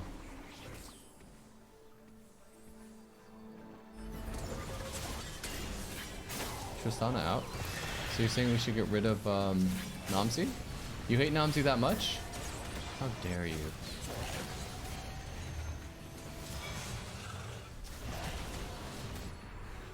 Oh no. Drop Lulu and Trist for more calves. If I see the calves, I'll grab the calves. I see calves, I grab calves. I'm a simple man. Yeah, Namzi has to stay in. I can't get rid of Namzi right now, chat. Namzi's a big, thick boy. So I need healing for Deja, right? So I need Gunblade. Gunblade I think is ideal. This is not bad. There could be an argument for this. I'm gonna refresh. I want Gunblade. Oh, did I skip? Guinsu would have been okay. Let's see. IE. No. That's Gunblade. Last Whisper is very meth though. I don't like it. Hodge would be okay, you're right. So I guess a tier would work. Okay, a tier. Spatula. God damn it. Okay, well, we're going with that. Hodge would be good. And then you get this. And then you get this. Put this here, you go B-bait over there. If we do something like this. Yas items would have been good too, I agree.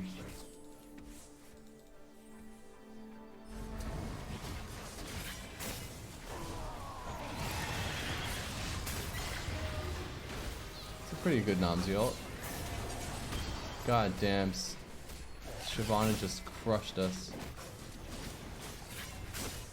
Get her, Yasuo, yes! Wait, we won. Let's go. Huge. Wait, this golden egg, is this person gonna survive to see the egg? Easy top 4? We might hit top 4 off of this. So, 44 to level up. And I could throw in another Mystic. I think that is worth, considering how much magic damage is in this lobby. Except for this person. This person is not magic damage. Oh, actually, that person is magic damage. I think we do it. It's worth. Get another Mystic in there. Worth. Higher chance at Deja. Yep, worth. There's a lot of magic damage. Oh wow, we're gonna attack the Shioyu first. This person's positioning of their Shioyu is very bad. Very bad. Your Shiryu should not be there all alone.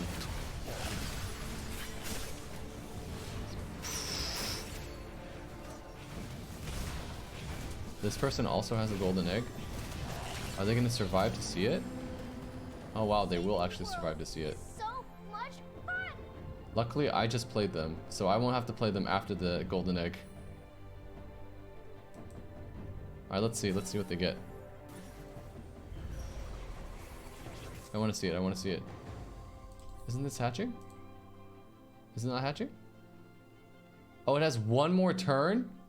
This person has one more turn? Has to survive another turn? Yikes.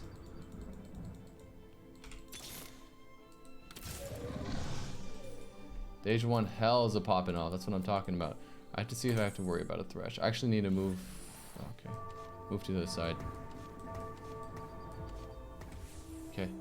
Edison, I wanted to thank you for streaming because my life is pretty hectic right now and this challenge has helped me take a break and relax, so thank you. You're very, very welcome. I'm glad I could help out in some way, you know? Oh my god, Corky just got popped. Did you see that, chat? Oh my god, Deja's popping off. Holy shit.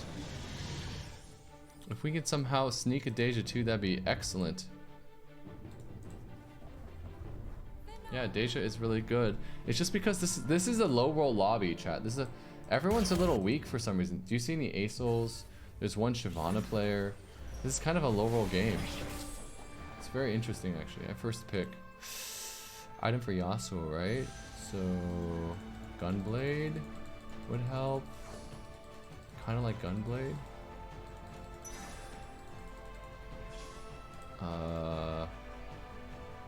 Yeah, I'd like Gunblade on Yasuo. Oh my, oh my. Wow, we just got way stronger. Holy, thank you, game. Finally, about time we get a little bit of luck. Wait, look at this Jades just all stacked up like this. Okay, so what I need to do. So here's what I need to do, chat. My god. Okay, here's what I need to do. I need to put this Hakarim right here so that he ults the entire Jade team. And then I'm going to leave Deja right here so Deja immediately snipes the Shiryu. The Nunu distracts the Lulu. Wait, what? How can you... Why did you... Look at that. The huge ult. Get the Shiryu. Get the Shiryu. Kill the Shiryu. Wait, why did you not finish killing the Shiryu? Kill the Shiryu. There you go. Oh my god. Even with positioning, I couldn't beat him. Is it because he has Mystics? I think he has too many Mystics. Who was this? Hydra? 3 Mystics. And then Nico 2. And for some reason, I put my Deja here and it started attacking the Gnar. That doesn't make any sense to me. Why would it attack the Gnar? Top 3? We made top 3. Wait, who am I playing against? This person or this person? Probably this person, right? So let's shroud their whole team.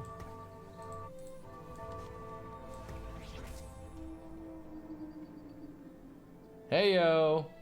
Free round. Saving the world is so much fun. Saving the world is so much fun!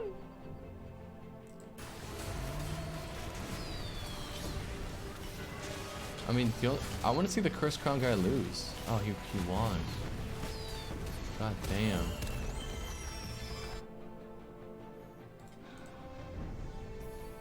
Double Shyvana. Edge of Night on Yasuo is nice. That is real nice, chat.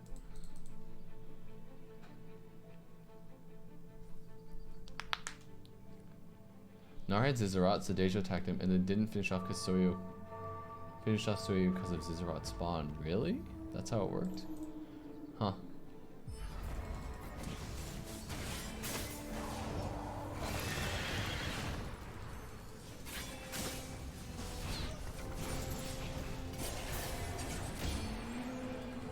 Beware of dragon.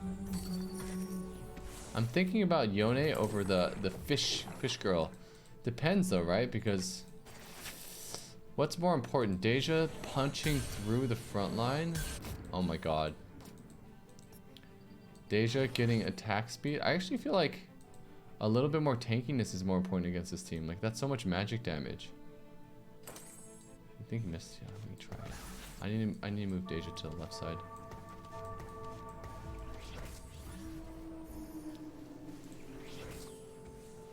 I should have rolled as well. Oh, this is so much better. Wow, we actually just shrouded his whole back line.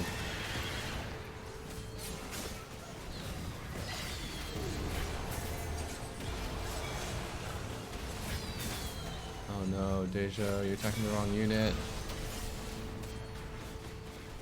Oh, oh. Easy. Easy. Easy. Uh-oh, this first place guy's gonna kill us though. We just gotta roll for Yasuo 2. Oh, Yasuo 2? Or Yasuo 2? Yasuo 2? Yeah. Yasuo 2? Are you here? Yasuo? Are you here? That's the Yasuo. Yield to the dragons.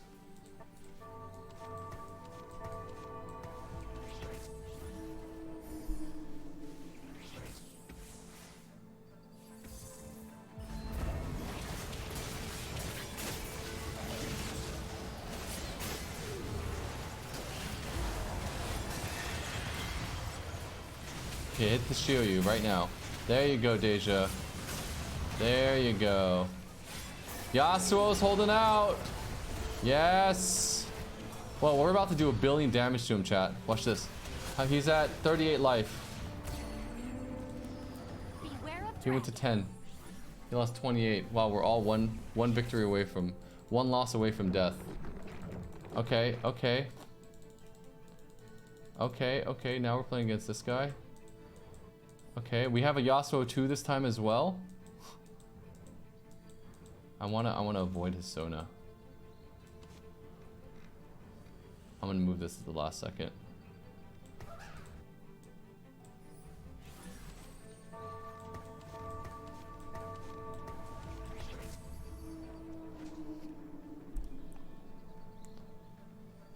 Okay, okay. I don't even know what upgrades I need at this point. Nunu 3 is the only thing that would really help me right now. If you top 1, I'm gonna quit my job? What? Why would you say that? Unless you want to quit your job. Are you looking to quit your job?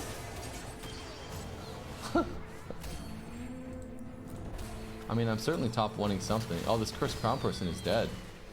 Goodbye, Cursed Crowner. Goodbye. Top 2, let's go.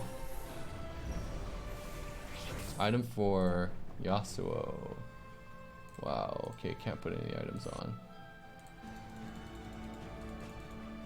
Which of these is good? Banshees?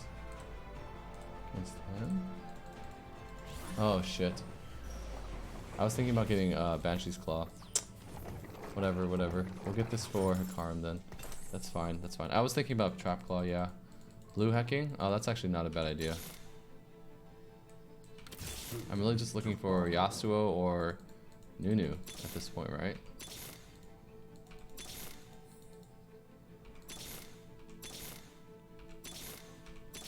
Now I need a position. Whatever. Did he move? He did kind of move. I think this Shroud still hits. So no, okay.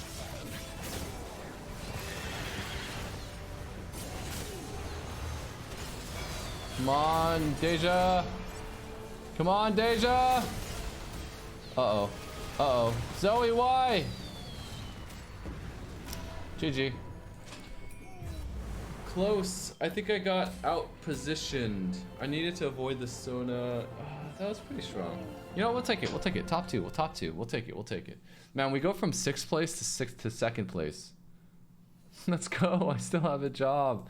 Oh my god, 55 LP. We're close to Masters, chat. We're close to Masters. It's gonna happen.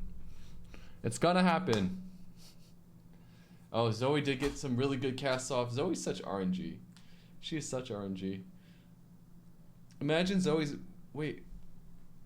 he had a Zoe too randomly, right? Did he have mages? Did that guy have... Was it a mage? Did he have 3 mages? I don't remember. You think it's Bard over Trist? Bard over Trist.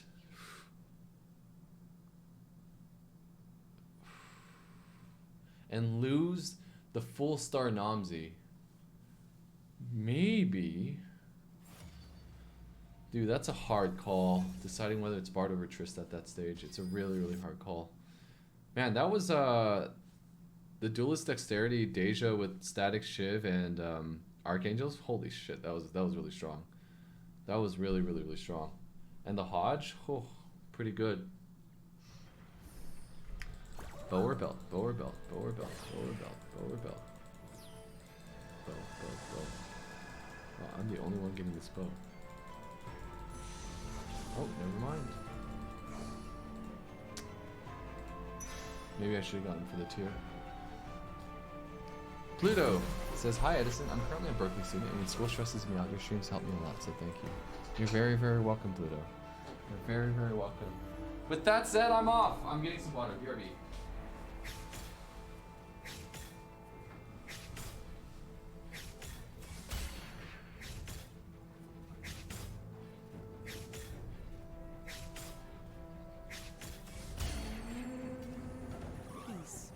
No matter the cost. Dude, round 1 is so fast.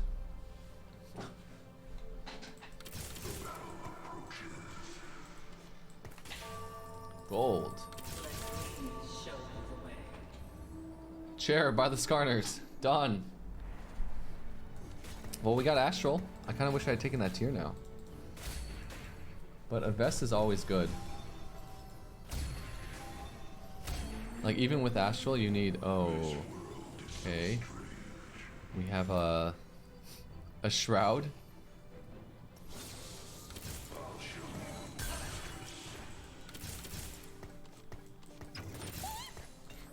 Okay, okay. Alright, alright. We got our first tick of Astral in. We're good. Shroud Slam. Chat, what would you say is the most useless first item slam? In your opinion, what do you believe to be the most useless first item slam?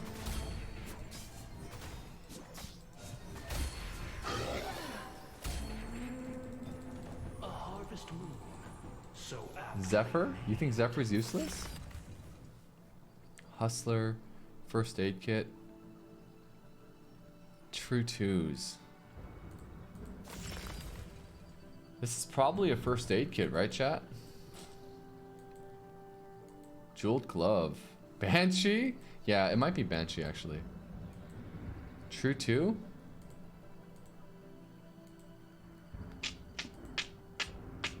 Okay. I really like early win streaking, so let's see it. Bruisers. Hold on, how do I level here? How do I level?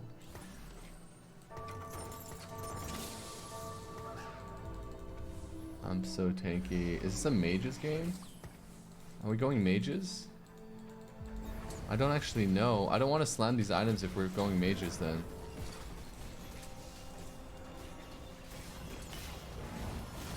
I mean, we could put Titans down, but it's possible we're going mages, right? And Titans is not very flexible.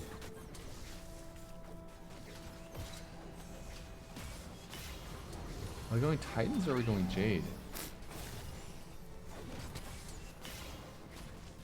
I really should take this Vlad. But we still lost. Holy shit.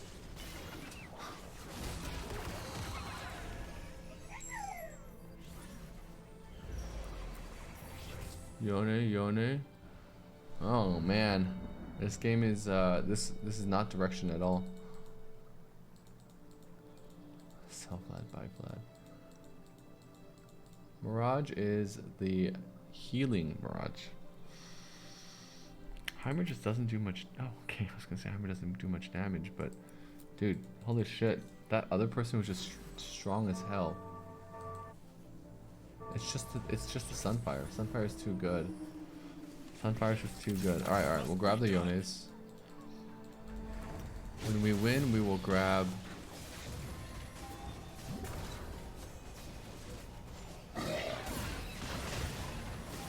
Nice stun, Heimer.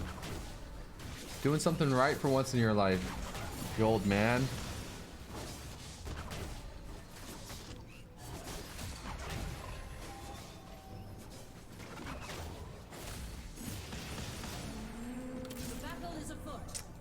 Okay.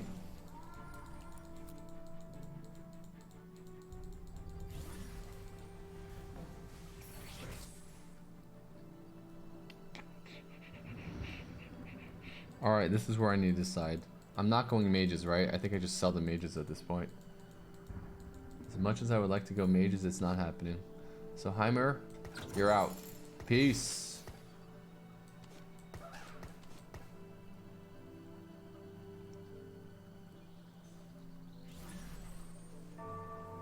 You're out. You're also out.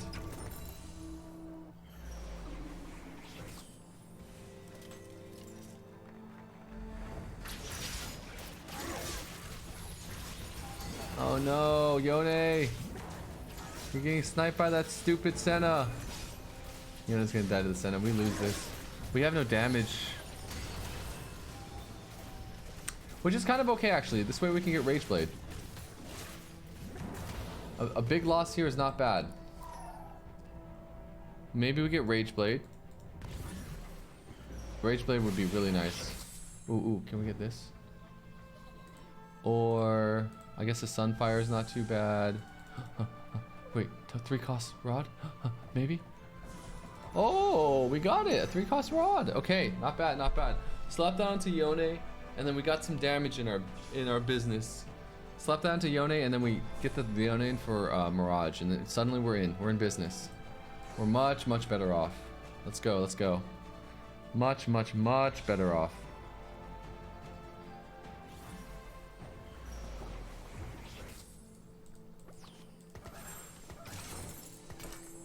Much, much better off. Okay, let's go. Okay, let's go. Huge, huge. Now we got some damage in us.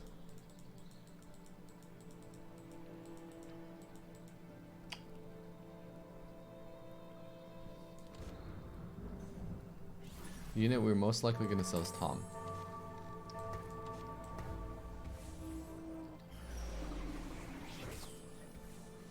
Oh, Jinx is gonna get the most insane ult here. Oh no. Okay, it could have been worse.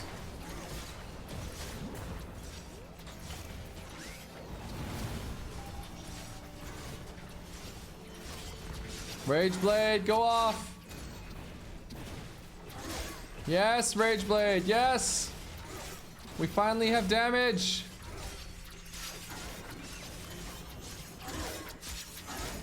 Yes! Yes!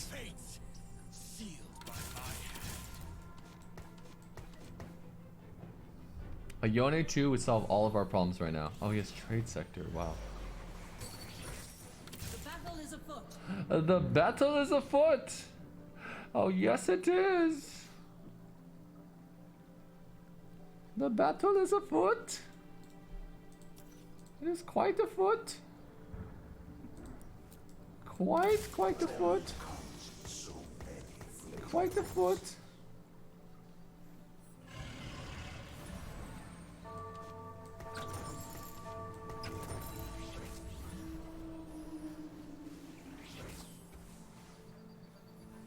This guy's Shimmer.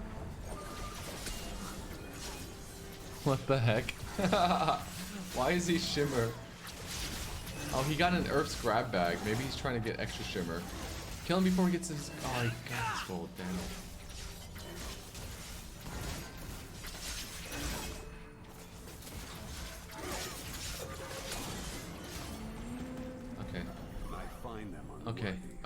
Okay. We'll get a Yone 2 in the next 2 rounds, I believe. How many this guy loses? Damn, 2 people are 100 streaking. That's crazy. Malleus Maleficarum.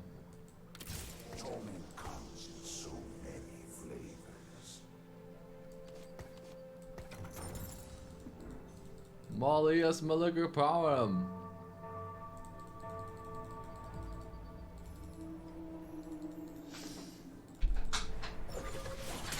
Hold on, what's everyone going? Bruiser train. This guy's going kind of like mage buildish, Jade. 4 Guardian Trainer? What? What does that even mean? I've never even heard of that combo. I didn't know that combo could utter those words. I could utter that combination of words. Hold on. What? He truly has 4 Guardian. I want those Guardians. Wait, hold on. I want to see. It's so random.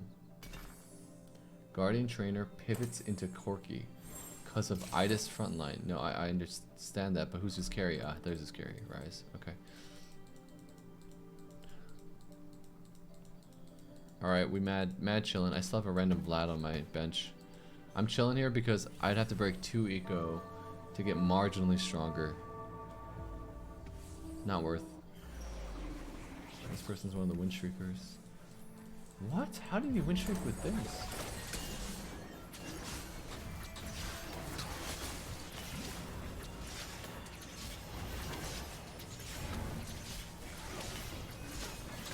Oh, we should win this. Just because Rageblade is going to scale harder than the rest of his team. Actually, I'm not sure. Wait, the Sunfire just did crazy damage.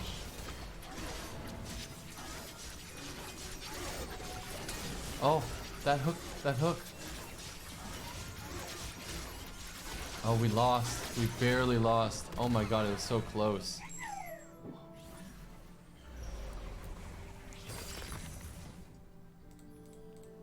It's a second wind. Yeah, it's a second wind. That buys our Yone even more time to Rageblade. Nuno and Willem to the rescue! Nuno and Willem to the rescue! Ah! Yee! Oh! What am I playing? You? Or you? You are weak.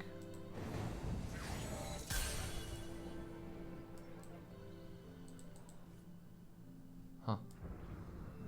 Don't actually know. I'm gonna sit on 50 eco. As long as no one else is going Yone, we're fine. I can try going a Yone build this time around.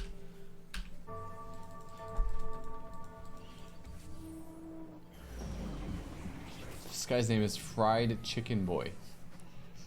What a name. Oh, nice grab on the rise. Oh my god, that's actually a huge grab.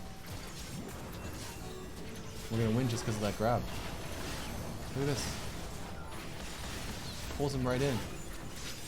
Huge grab. Huge!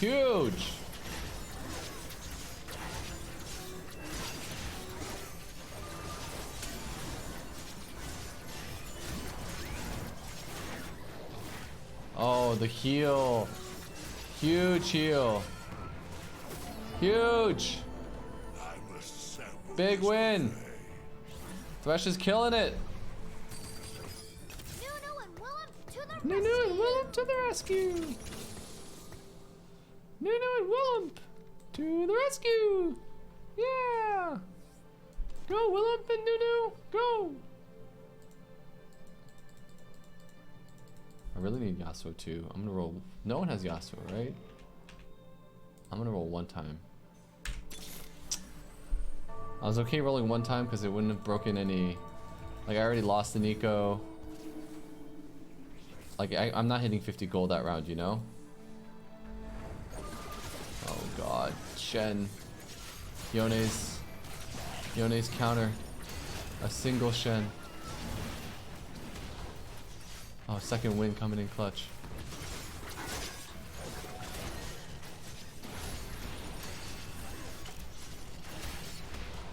Oh my.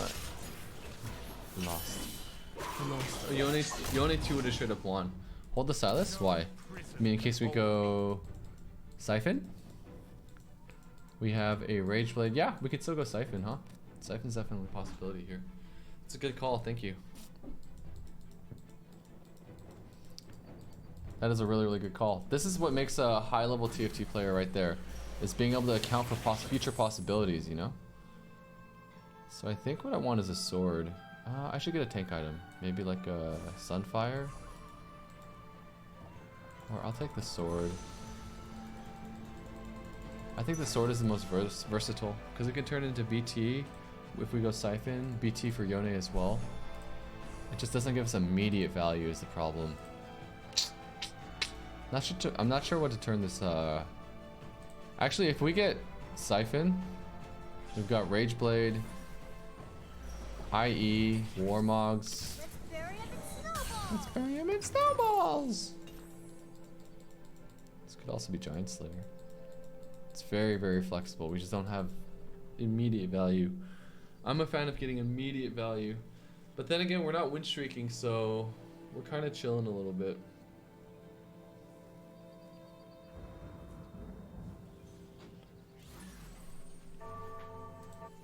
Who are we playing against? Hopefully not this guy. Oh, goodness.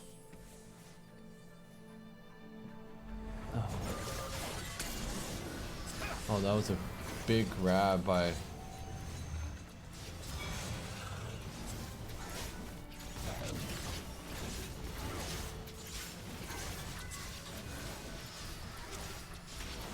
Wait, Anibia's ult hit Yone and that's from that angle? That's crazy.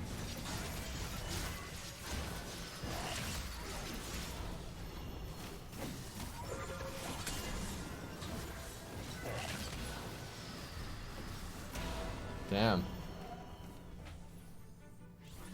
I Dragon Claw my 3-star Silas. Oh, finally, there you are, Yone. There you are. Okay, so now the real question is whether I want to go to. Am I trying to go Mirage Deja or am I trying to am I trying to get Yone 3, right? Because if I want to get Yone 3, now's the time to roll. But I don't think I can get. Are all the Guardians gone? Is Yone 3 even a thing? A lot of the Guardians are gone, so it doesn't seem as worth it. Just doesn't seem as worth it right now.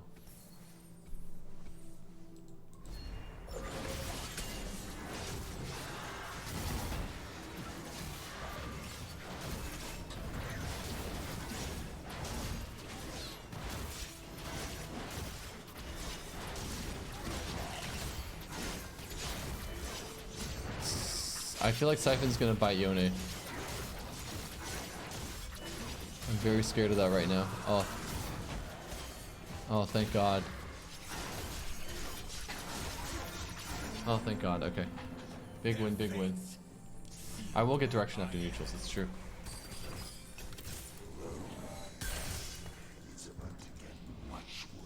It's about to get much worse. Oh, look at how nice this looks, chat. We just have a bunch of 2-star units. Feels good, man. Feels real good.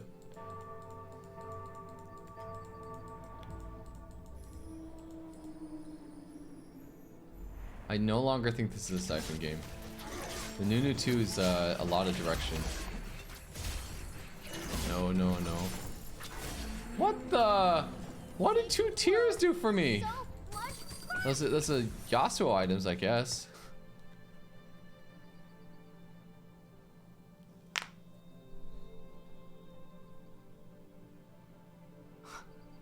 What is this?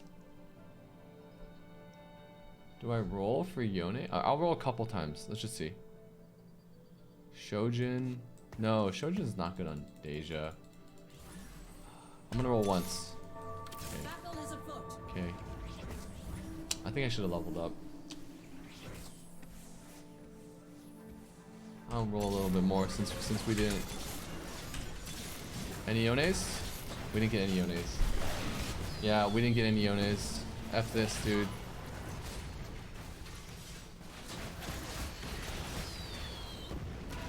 Corky 2. Wow, how do you have a Corky 2? You crazy SOB. You crazy, crazy SOB. Alright, we're going 7.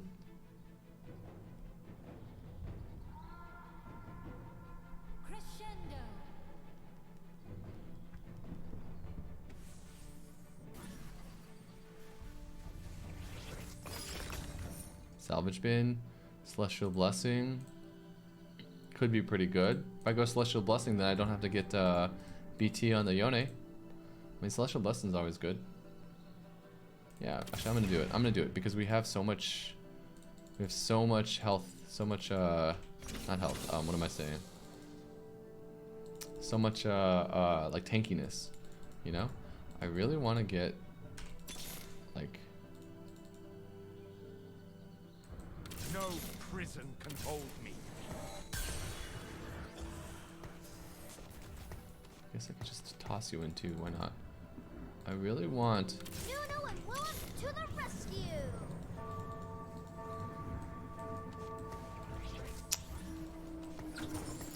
Take the double talon. I really want Deja.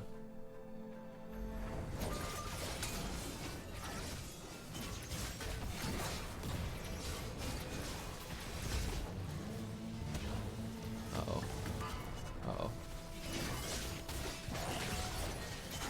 Uh-oh. He only has no damage. He's trying to scale, but he has no damage.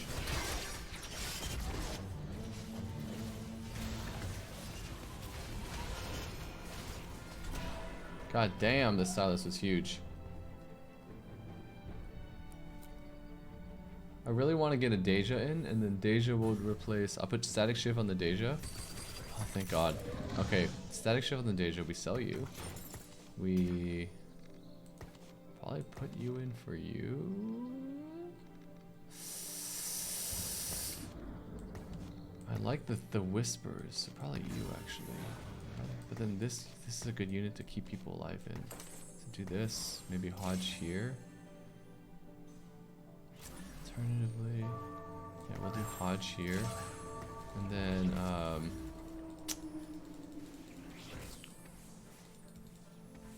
okay. Just hit. True.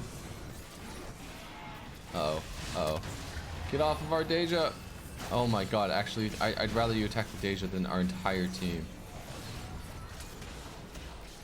Get in there! Get in there! Come on! Oh.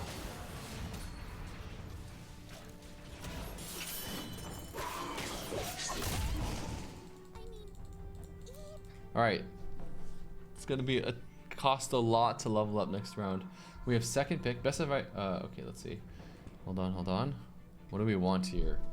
Deja Rage Blade would be nice. Yasuo. We want Yasuo. We 100% want Yasuo.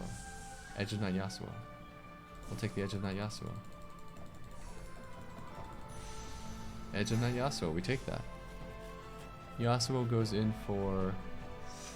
Maybe I should have kept the Shun. Archangels is better than Rage Blade? Okay.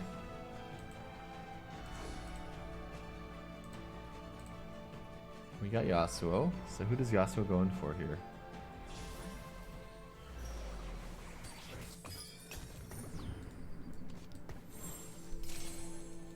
Like, do I just sell the Yone? I think yeah, actually, I agree. You're absolutely right. Yeah, get the Rage Blade, stick that onto. We'll do Hodge here, Rage Blade here. Yeah, I agree. And then Archangels here, and we'll figure out on here. Okay. Why do I feel like I have very few items? I have very few items, right, Chad? It's not just me. Like, how do I only have 4 completed items here? This guy has 1, 2. Oh, he doesn't have that many either, actually.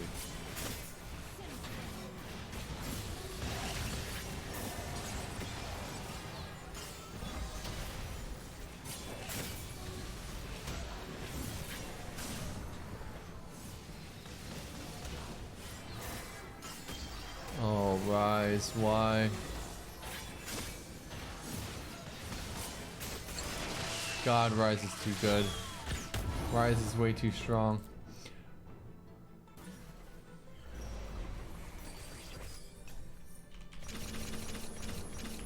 Okay, 24 to level up and then roll, or I can wait for Treasure Dragon. I think I wait for Treasure Dragon, right? I'm not gonna die this turn. It's iffy. I think I have to Power Spike at stage 5. It's like my only option right now. This is my only option. that will give me the best shot at a 4th place. Versus if I level up and roll down now, I probably won't get the Deja. Oh, big hook.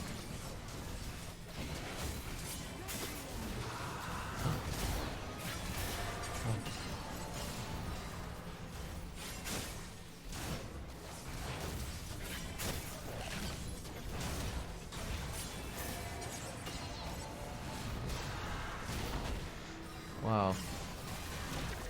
That hurt. 5 HP, Monka W.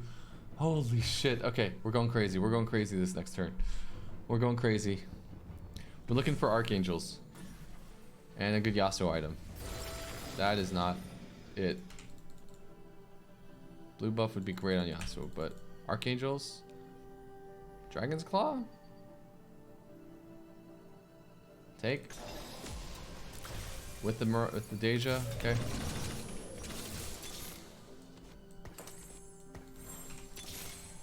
What am I looking for?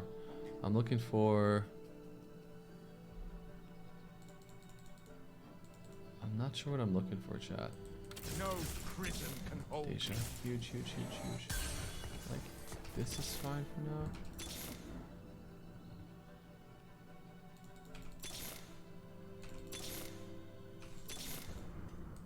Nuno and Willem to the rescue! Oh, more calves, you're right. I haven't been looking for the calves. I do want more calves. Hakarim, did I skip over Hakarim? I probably did, knowing me. I wouldn't be surprised if I did. Okay.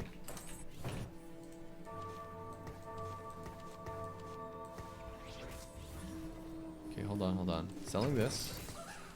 Keep this Nuno on the right. Nuno on the right. So I do want Hakarim.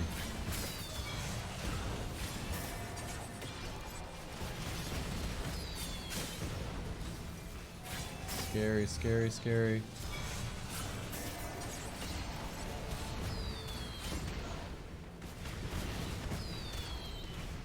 Oh, we won.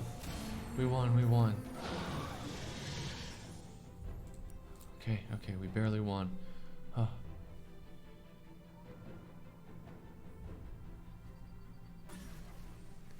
Please, please. Most amazing comeback ever.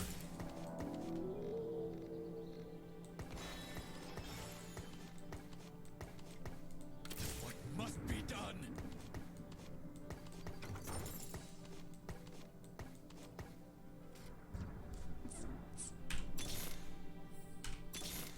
Yasuo.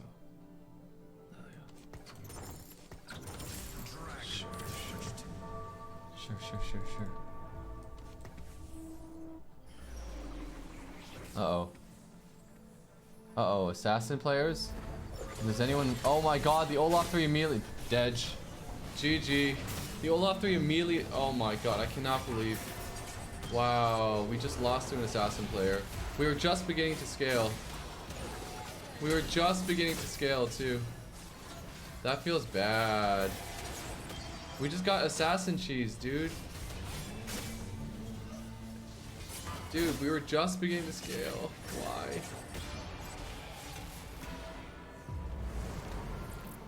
That feels bad. We would have beaten like almost anyone else in this lobby. Oh my god. Wait, what are we waiting for? That feels real bad, chat. Oh man.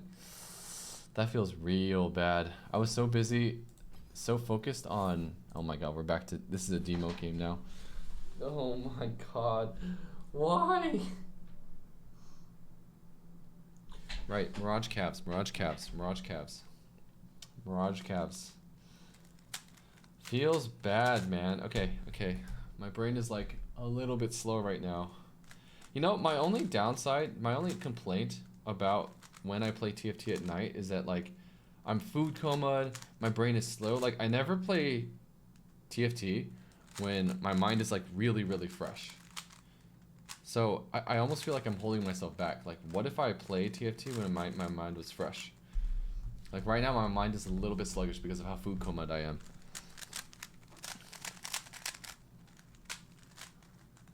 Yeah, we tried. Brain slow to do it. Oh, Shut up, Pama Llama. Dinner was really good. Dinner was great. We went to an amazing place called Yamashito.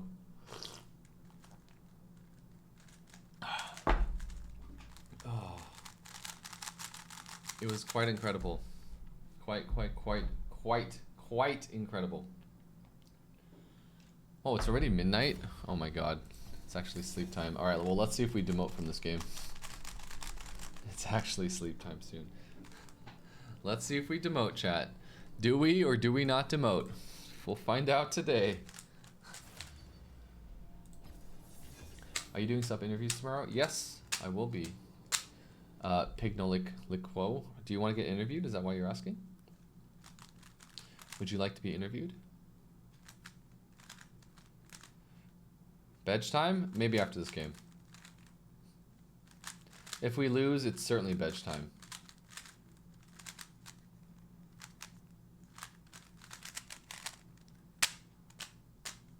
You do want to? Really?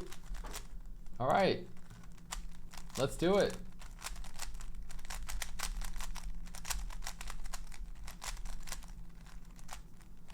Let's do it.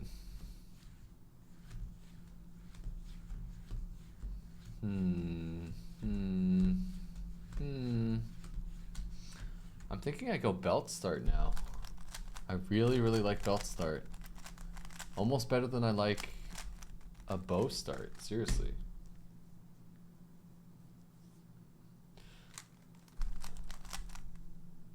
As weird as that sounds, I think I'm going after belt because belt can turn into Warmogs, which is incredible. Sunfire, which is incredible. Zizarot, which is actually insanely good early game item. It's kind of crazy how good it is early game. It can also turn into Morelos, which is nuts. What else can it turn into? Yeah, belt is crazy. Belt is really good. I think my second pick is probably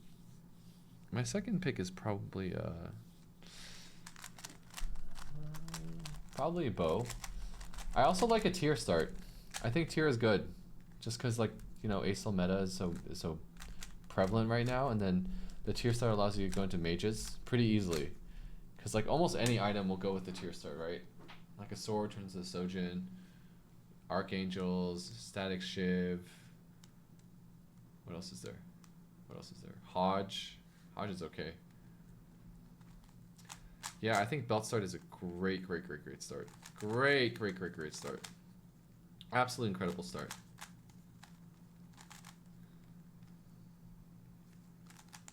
Okay, someone's computer is really slow.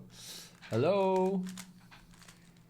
Hey, do most TFT streamers play like other music in the background? I play no music, but I noticed a lot of TFT streamers that you guys watch. Do they mostly play like? I kind of want to play like video game music. Like, what happens if I try that this time? Like, okay, let me try that. Let me try that this time around. Is there any way we can see the progress to the Ironman goal? I wish. We're done with TFT though. For what it's worth, we are done. When it comes to the rest of it though, Valorant and TFT, it's tough. That is a good point. If I had more time to think about all this, I would have come up with a way for you guys to follow through or follow my progress, you know? Like, it would have been cool to like have some kind of website or something, or I don't know. Technically, I was planning on tweeting out achievements. So when I hit Masters in TFT, I was going to tweet it out and say, hey, 1 of 3 done. Teamfight Tactics, we've hit Masters, which is definitively top 1%. And then when we did it for Valorant, I was going to do that too. Or when I got really close to Valorant, you know? I got 2 belts here. I don't think it matters which belt I take. We missed it. I'll take the Negatron Cloak. I'm also okay with the Negatron Cloak. Oh, Val is not public info? Interesting. Is Apex public info? Can you look up someone's Apex rank at any time? A whiteboard in the back with progress. That's honestly not a bad idea. Or some kind of graphic. Like when I go to sleep at night, I make a graphic. chew It's actually toy. not a bad idea. Like you know how it's actually not a bad idea. Maybe we'll come up with that. Mirage is duelist dexterity. Pretty good. It's a pretty good one.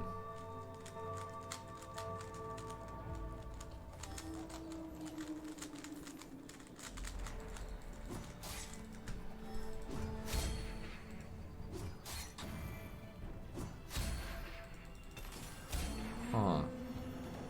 2 whispers. I just got 2 whispers units.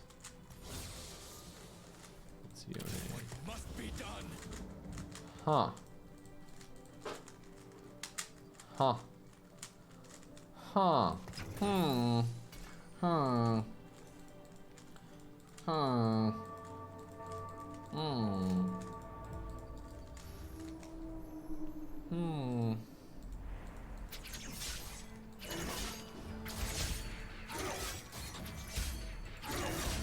What is it? What is it? What is it? Wow, it's a sunfire. Okay. Let me think about this. I have guardians. Oh, shit, I can't get it fast enough. Trade sector. Okay, which of these do I not want? Don't worry, I am here. Okay. So I think we make a sunfire off of this. So we go like this. Then we stick this in. Then I think we want to get this whisper in. So we sell all of this crap. Goodbye. Okay. Not bad.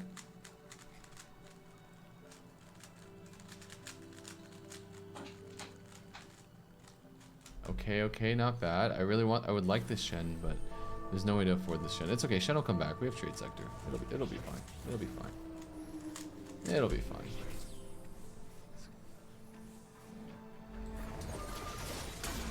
Okay, nice. Yes, pull that Jinx into Sunfire range. Let's go. Oh my god, Jinx just got the most massive ult.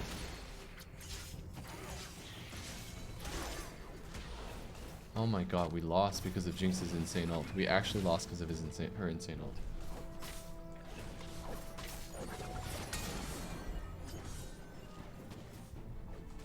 Wow, we lost because of Jinx's insane ult. We actually lost because of that ult. That was crazy. Huh. The runes decide my path. I really wish I could take this Nami somehow.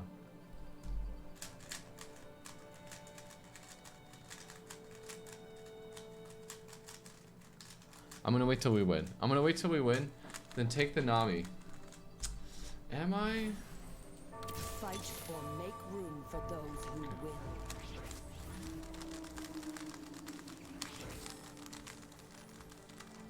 Oh my god.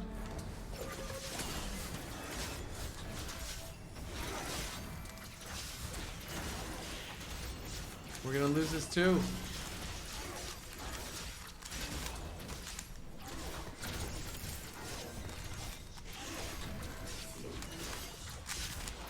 No! No!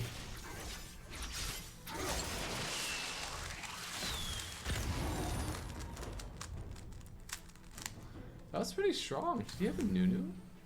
Fried chicken boy. He just has. Oh, he just straight up just has it. Okay. We'll take this. We'll take this. This. Refresh. Ooh. That's a big upgrade. That's a really big upgrade. Okay, we're so much stronger now. Trade sector, thank you. It's about time we kicked in. Ooh, okay.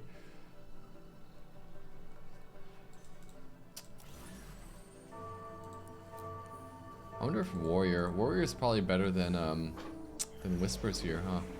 Well, this guy's definitely dead. I just realized, are there any good guild comps left? I know Xayah was squished. I have no idea. I don't know. I haven't been experimenting too much. Wow, their entire team is sunfired.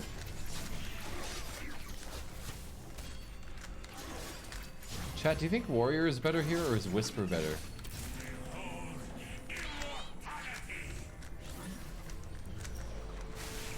I should have pre-fired there. Or pre-leveled. Whisper?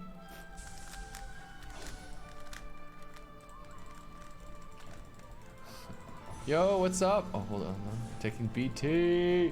We do be taking BT. We're going to Whispers game right now. Hey, Leon. How's it going? I am surviving. I'm hanging in there. This is just my life now. I'm just full-time stream. That's it. I'm just a full-time streamer, just 1000%.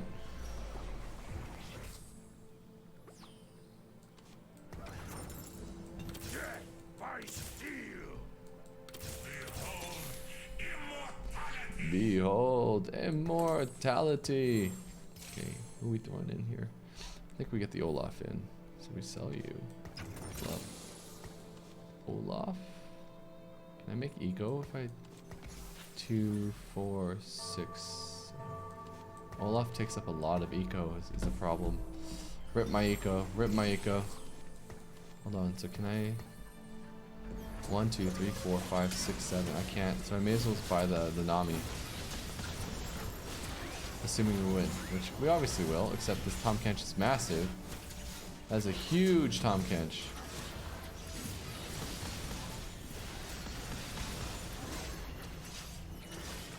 Nice. Yone doing work.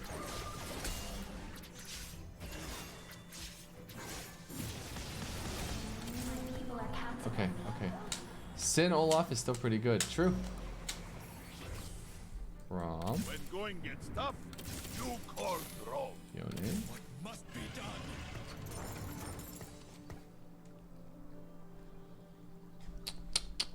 There's a lot of very expensive units in my shop right now. Very, very expensive. Is Olaf contested? Let's see.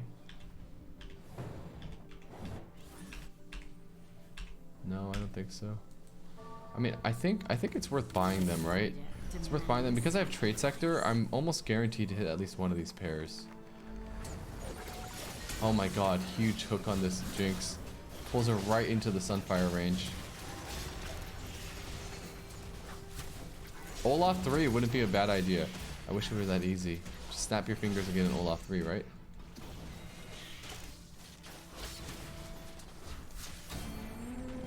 My god, this man has 30 gold. I have 0. Oh my god. It's not good. I have to win streak. No turning back. Thresh. Or sorry, Shen is better than Olaf, right? Thresh, Leona. Oh my god, okay, this is not happening. Oh my god, my economy is in shambles. It's in shambles, chat. It's an absolute shambles.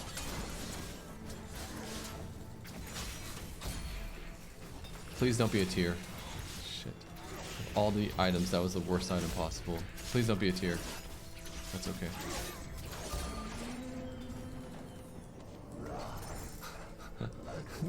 That was the one item I did not want. The one item, chat. Wow. Let's show our friends the door. Okay, sell you, sell you, sell you. I need to get this Brahmin somehow. I can't even level up. I can't get this Brahmin. I just can't.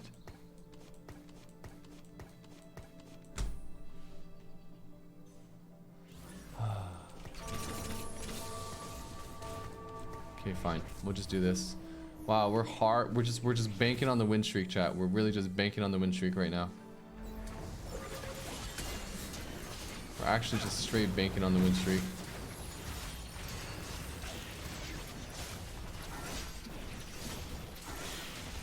We're trade sectoring win streaking right now. Mirage, duelist dexterity.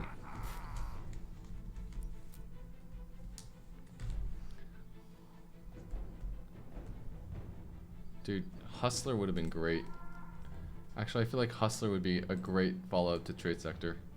Please give us a reason to have this shitty of eco. I'll take Hustler. I'll take Hustler.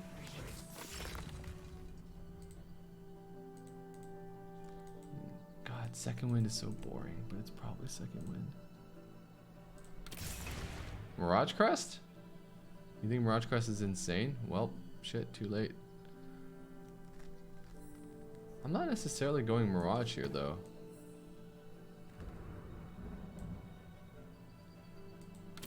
I'm not convinced I'm going Mirage.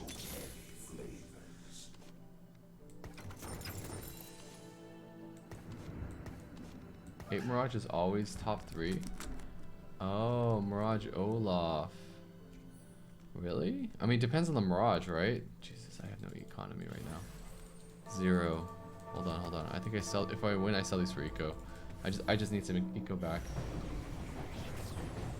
Well, this person is kinda strong. I think we're stronger though. Oh, that second win value.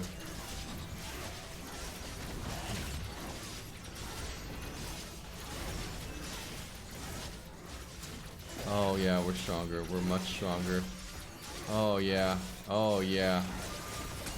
Oh yeah. Oh yeah. Oh yeah. Oh yeah. Oh yeah. No turning back.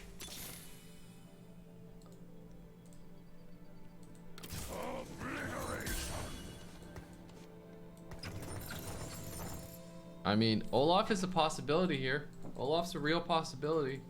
With Trade Sector, we're just getting a bunch of units. Nuno and Willem to the rescue!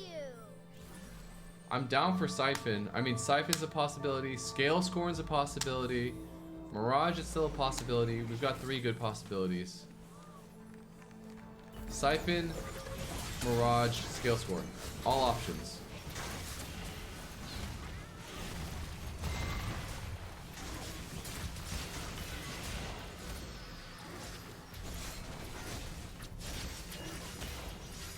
Dude, I'm riding this win streak like crazy, but I really need scaling. I don't have scaling right now. My team, the second the opposing team builds a scaling backline, Archangel's Rageblade, I lose. That's the main problem right now. I think I want to take IE. Okay, never mind.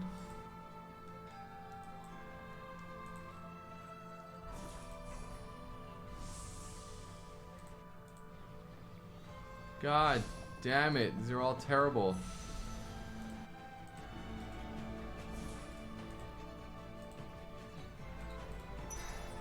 I just got that as a potential scaling item in the future.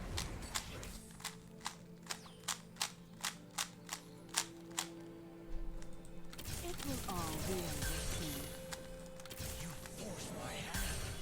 Holy shit, we're hitting so many different units. Holy shit. Another Olaf, another Diana.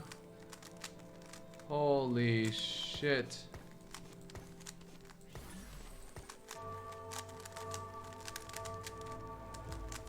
Do I want to get static Shiv on any unit?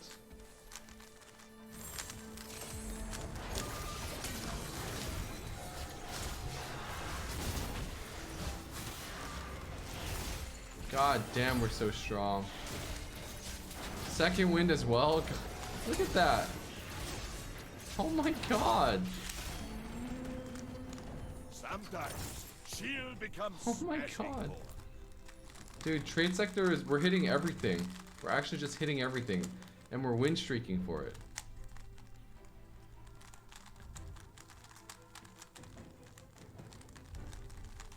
Yeah, Shiv's not really that good. That's why I'm not slamming it. My god. It's a Diana.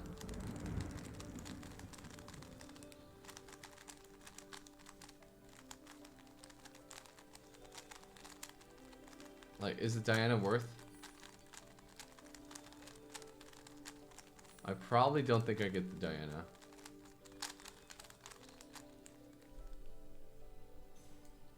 It must be done. I cannot turn back. It must be done.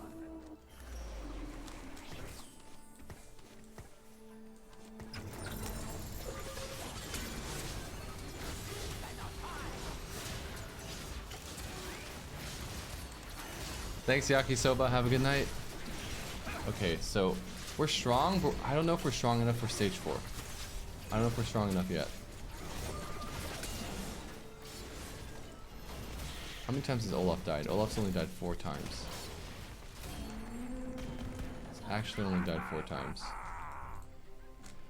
Let's see what we get.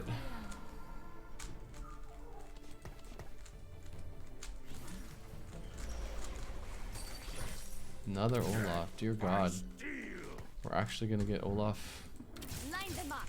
I will bend their knees. Scale score, that's 4 scale scoring. Let's see what we get from these wolves. My God.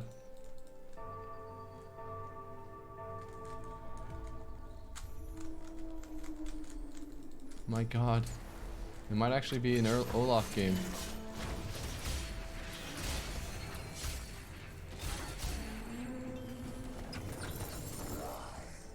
What is this? What is this? Yone? Must be done.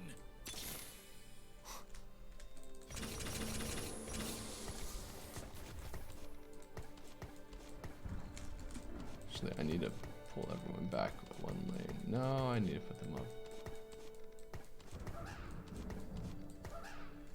What the hell? Okay, hold up, hold up, hold up. I think I make a Warmogs.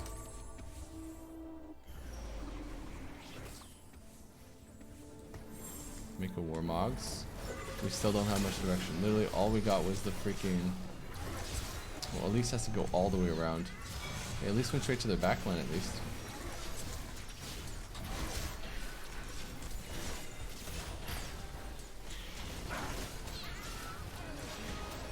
Wow. It's getting closer. It's getting to the point where they might be able to beat me. Oh wait, did they just beat me? We just lost. We actually just lost. This is what I mean, scaling backline. We can't get to the scaling backline. Oh, time to find direction. Tiamat, Guardian Crest, Portable Forge. Maybe Portable Forge. Portable Forge would possibly Death Defiance. I don't know if it's good enough though, to be honest. Portable Forge, chat? What do you think?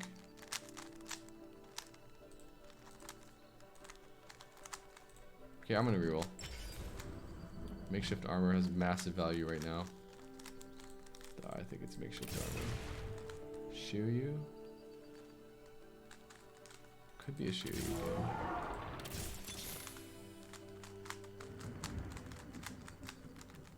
No.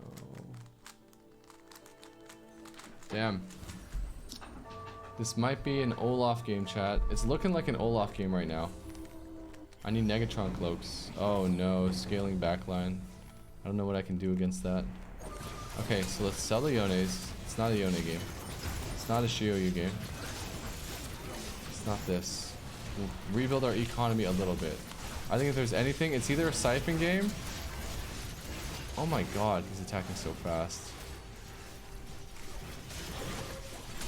Oh, huge Thresh Hook. Was it enough?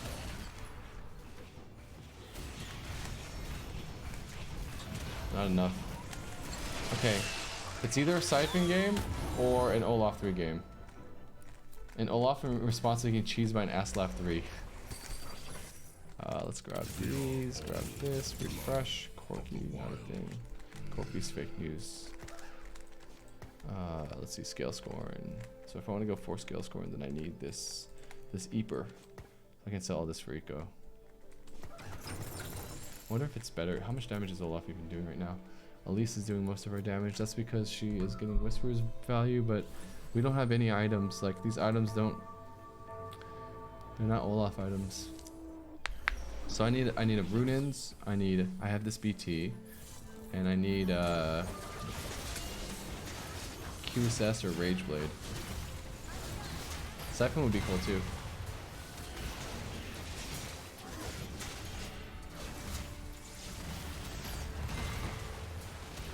Kill as many units as possible. Come on, just a couple more. Shiryu. Kill the Shiryu.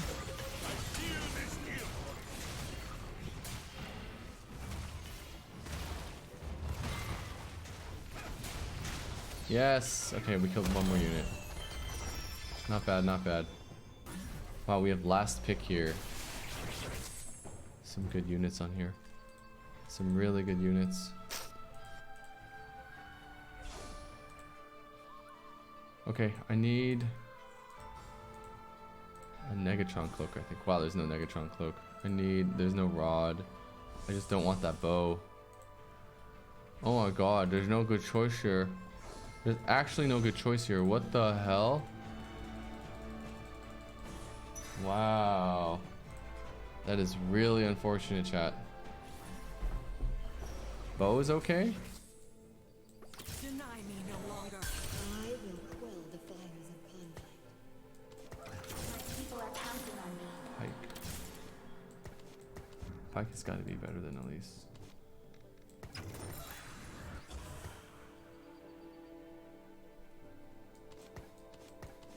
Yeah, Frozen Heart, the Pike.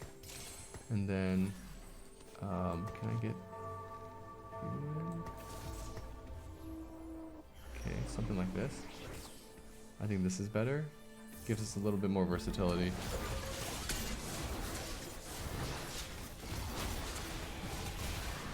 I wish Soraka were in here, but wait, what happened to our Pike? Did our Pike just get popped?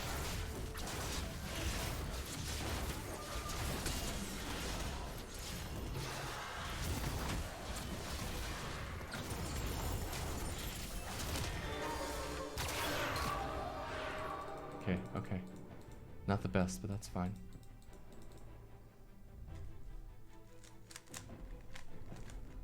Siphon is not gonna happen because that person has Siphon too. We are at war. Do not forget it.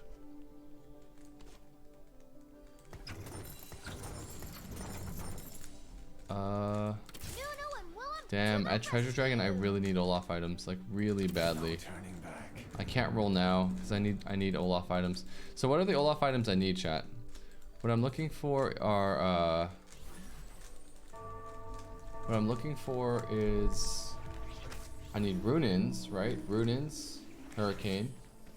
I have BT, which I already have. A Spat? Oh, a Spat would be real nice. You're right. A Spat would be real nice. You're right, a Spat would be perfect actually.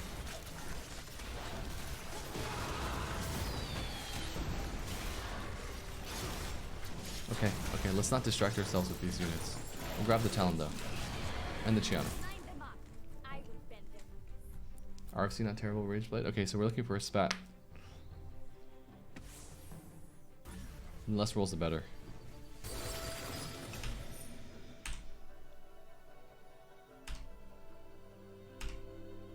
Spat, IE, RFC.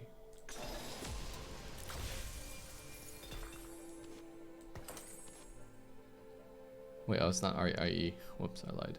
Well, that would be RFC. Spat RFC. I can re-roll this. I can do this. Giant Slayer. Okay, hold on.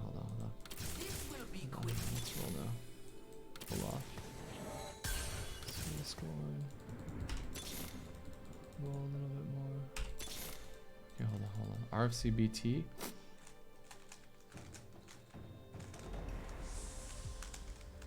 RFC is best plus BT. Okay, so we'll sell the Yone. Sure, we'll go RFC. RFC into the BT. And we need to get one more assassin in. Right here. Okay, and then roll, get the Eeper. So I want to get these two scale scoring in. Okay, you're not going in, you're not going in, you're not going in, you are an assassin. So I need a roll. We'll get the Eeper, I guess. Olaf. 2 Olafs away.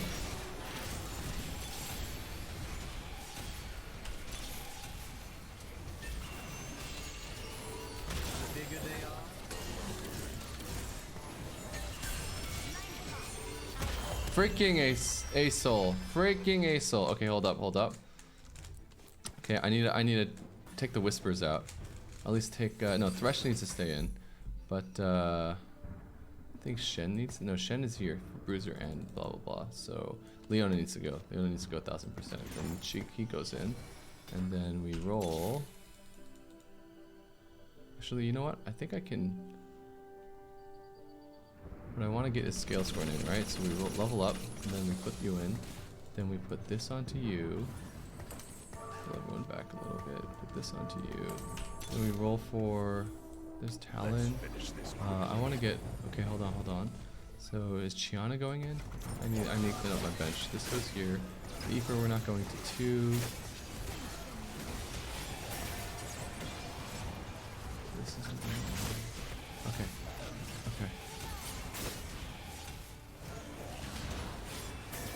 What? Yasuo. Why?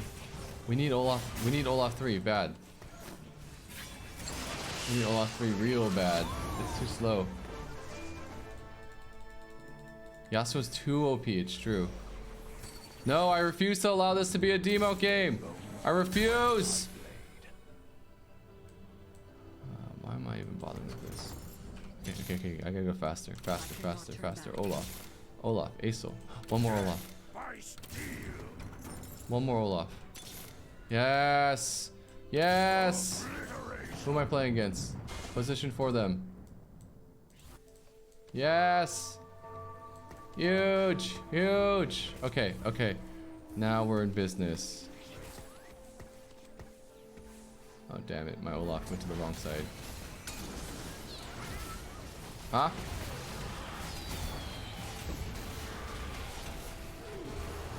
Siphon, get off of my Olaf. Easy.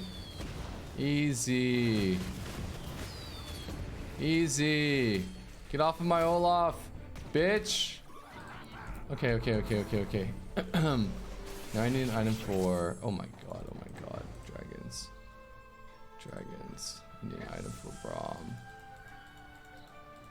Oh, I got an item for Braum.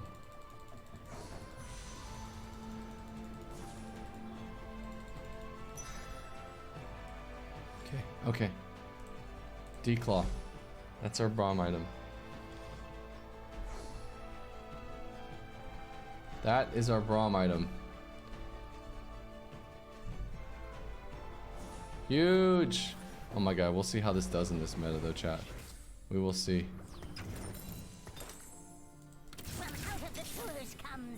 From out of the sewers comes doom. Where are we going? What are we getting? Twitch? Yeah, I don't care about you, Twitch. Go away. Damn it.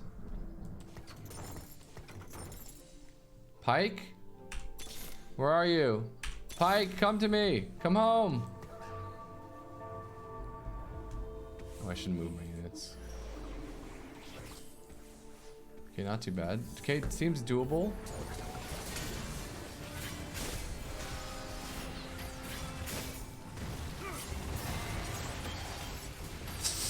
Braum needs to survive. Come on, Braum, you got this, buddy.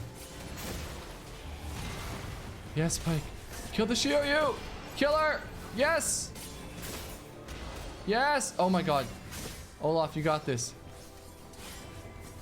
No! Oh, we're not there yet. Okay, thank god. Yasuo! I can't demote. Cannot demote. Just looking for Pike and Braum right now. Pike or Braum? Pike? Damn it. Hold on, I need to jump on the right unit. Oh, they're on the right. Okay, perfect. Put the sword on Talon for a little bit more damage. You're right. You're right. Jump on this Corki now. Go, my minions. Go. Kill the Corki. What? BEDGE. GG. We just demoted. What? How did my Aslaf not kill the Corki? How come when I go against Aslaf rams my Aslaf with his Aslaf?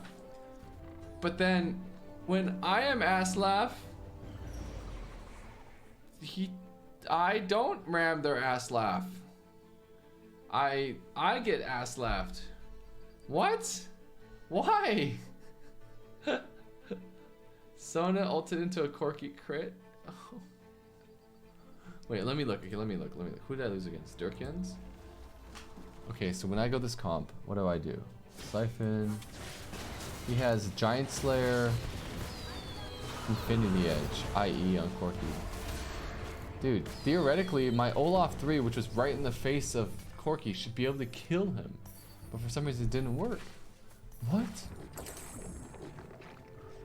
He's level 9 with Fawn, sure, but he's got, oh my god, look at this. Bard, Dragon, 4 Whispers with these two. Cannoneer, Revel, Bruiser, Mystic. God damn, this is a beautiful, beautiful comp. Evoker. It's a beautiful, beautiful comp. It's a really beautiful comp. God damn, how come my assassin's gonna do jack squat against it? Olaf died instantly. He just got popped. Oh, it's because what? Oh, he has party favors as well. Party time, party favors, and uplink. I just want to watch.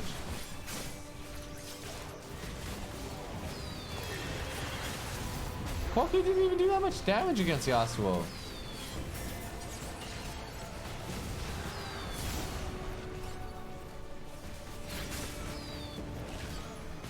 I could have beaten this Stasia.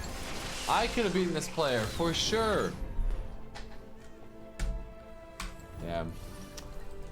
Well, we're back to Diamond 2. That is just sad, chat. That is just sad. That is just sad. That's just sad. Well, I think it's time for BEDGE. I am dead tired right now. Thank you all for only -10. Let's see. I mean, I'm pretty sure when you demote, it sends you to 75 no matter what, right? Let's see. Yeah, it puts you at 75 no matter what for the division below. Damn. Well, that's a wrap. Thank you all for joining me today. I know I baited you all and we didn't do high stakes marbles. Not high stakes. We didn't do. We did not do paid marbles, but we will do that tomorrow. I am really, really tired right now. I can tell I'm just slow. So thank you all for coming by. I'm gonna put on some videos so I can wind down for a bit. We'll just throw on some skits or something. I'm not sure. Maybe Ryan videos? Yeah, we'll do marbles tomorrow, chat. We'll do marbles tomorrow. Don't worry. We'll do marbles tomorrow. But yeah, thank you all for coming by. I love you all. You're all very amazing. And the fact that you are here joining me for this challenge late at night means the world to me. So thank you all. Thank you very much. Seriously, no cap. Thank you. Yeah, have an amazing night, y'all. Good night. I'll see you all later. Oh my god, that was loud. I'm so sorry. Chat. I need to turn this down. Good night, everyone. Good night, Shan Mukanev. Good night, Rocky Time. Good night, Potter. He asked about stream restarts. Wait, what did Jonas ask? Did you let him know, Potter? Good night, Michelle Pikachu. Good night, Pigno Liqua. Good night, Fama Lama. Good night, Elthin. Good night, Dancing Rihanna. What a name. Good night, Peta. Is your name Peter in real life? Good night, Vicino. Good night, Fudge Stick. Good night, Life Goat. Good night, V Casper. Good night, everyone. Good night, Donutty. Good night, Freedom. Good night. This is my late night crew. Y'all, the late night crew. God damn. It's awesome seeing all these names that I don't normally see in the mornings. I love it. Good night, Blue Laggy Blob. Good night, Passion Rice. Good night, everyone. Good night, Rocky Time. Good night, Mirror Skull. Phoenix Hayes. Good night, Ape Casso. Jay Bakia. Good night, everyone. Good night. Did I miss anyone's name? Shan Muknuv. Rocky Time. I didn't miss you, right? Hold My Latte. Good night. It's only 9 p.m. It's almost 10 for you. Are you in Hawaii? Hawaii Standard Time? Hawaii? EBSJR. Good night. Good night, 02. Dun. You guys are all on that DGen schedule. That's true. I was actually considering going into a late night schedule, like sleeping from noon to 8. I was actually thinking about that, chat. Sleeping from noon to 8 and then streaming from 8 p.m. to noon. That's the original schedule I was thinking about. That's super EU friendly. That's not only EU friendly, that is everything but NA friendly. I mean, it's kind of NA friendly too, actually. You say Dejin? Yeah, I still wake up in 6 hours for work. Well.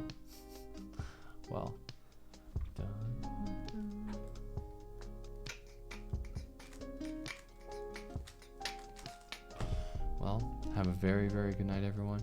Let's put on some.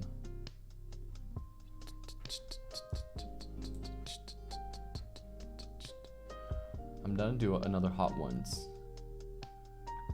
Let's see. Who's a good hot ones? First we feast. Let's see. Screw science. You screw science. Let's see. Bear Grylls. That's kind of funny. As a software engineer at American Express, I make good code even when tired. You are lucky. I could not code when I'm tired.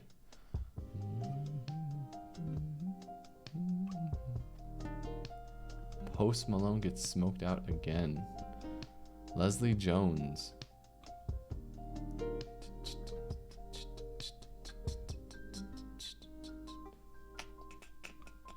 You want me to do Tom Holland hot ones? I can do that one.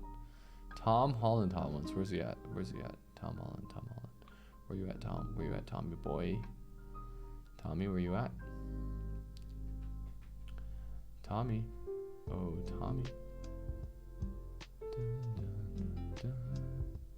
Tommy. Tommy boy. Did I pass it? Let me find it. Oh, right here. Oh no, next one. Huh? Did I miss it? Was it earlier?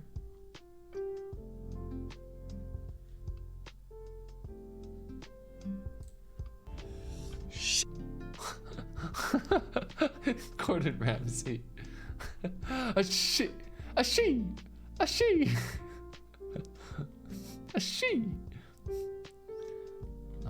Let's just look. You guys want me to? Who do you guys want to see in hot ones? Any votes? Marshawn Lynch goes beast mode on a $1,200 burger. Do you guys know who Marshawn Lynch is? You guys even know who this is?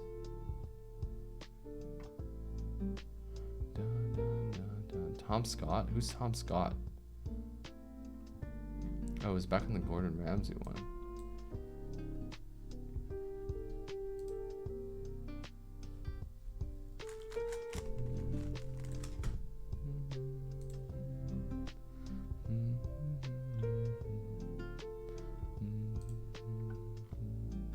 I search from here, maybe?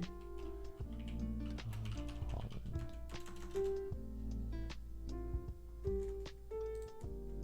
Tom Scott? Well, I'm down to do Tom Scott, but I'm down to do First We Feast. I kind of like this.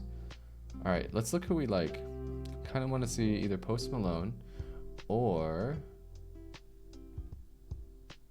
yeah, I kind of want to see Post Malone or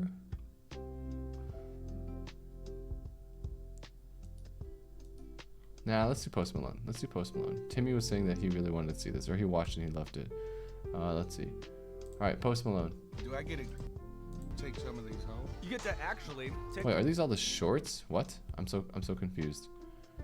Sort by most popular. Gordon Ramsay was the most popular one. Billie Eilish, Shaquille O'Neal, Kevin Hart. Oh, here we go. This is the one. Oh, Tom Holland. Oh, mate, that is. All right. Let's watch the Tom Holland one. That's the worst thing I've ever put in my mouth.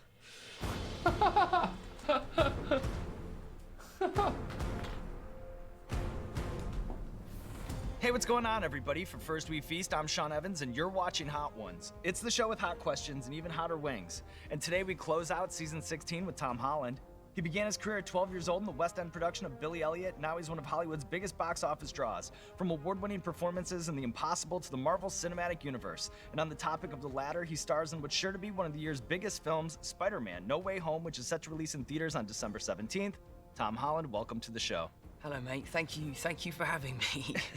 And before we begin, one Okay. last time for season 16, how are you with spicy food? What's going through your head as we prepare to dig in? I'm okay with spicy food. I mean, at Nando's, I'm a medium or a hot if I'm feeling adventurous. Extra hot is too far gone for me. So I think today is gonna be rather brutal, and I think everyone will get to see a side to me that no one has ever seen before. Maybe I haven't even seen this side to me that's about to come out. But I'm very excited. I'm a huge fan of the show. It was actually my mate Twain a couple years ago was like, you should do this show called Hot Ones. I was like, what's Hot Ones? He's like, oh, it's this show where you eat spicy chicken wings and you talk about stuff. I was like, that sounds so stupid. And then I watched the first episode. I watched Idris Elba, immediately was obsessed with your show, and have since then been a huge fan.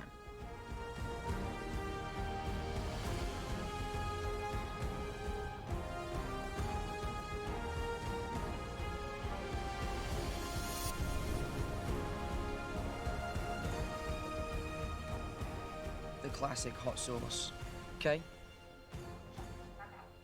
Oh, yeah, other side. You just saved me. Dom. If I went for the worst one, the first wing. Dom. Whoa. Can you imagine? Can I say a huge thank you? Because that would have been, we would have cut this well short. Okay, so we're going over here. Yep. All right. Oh yeah, that's nice.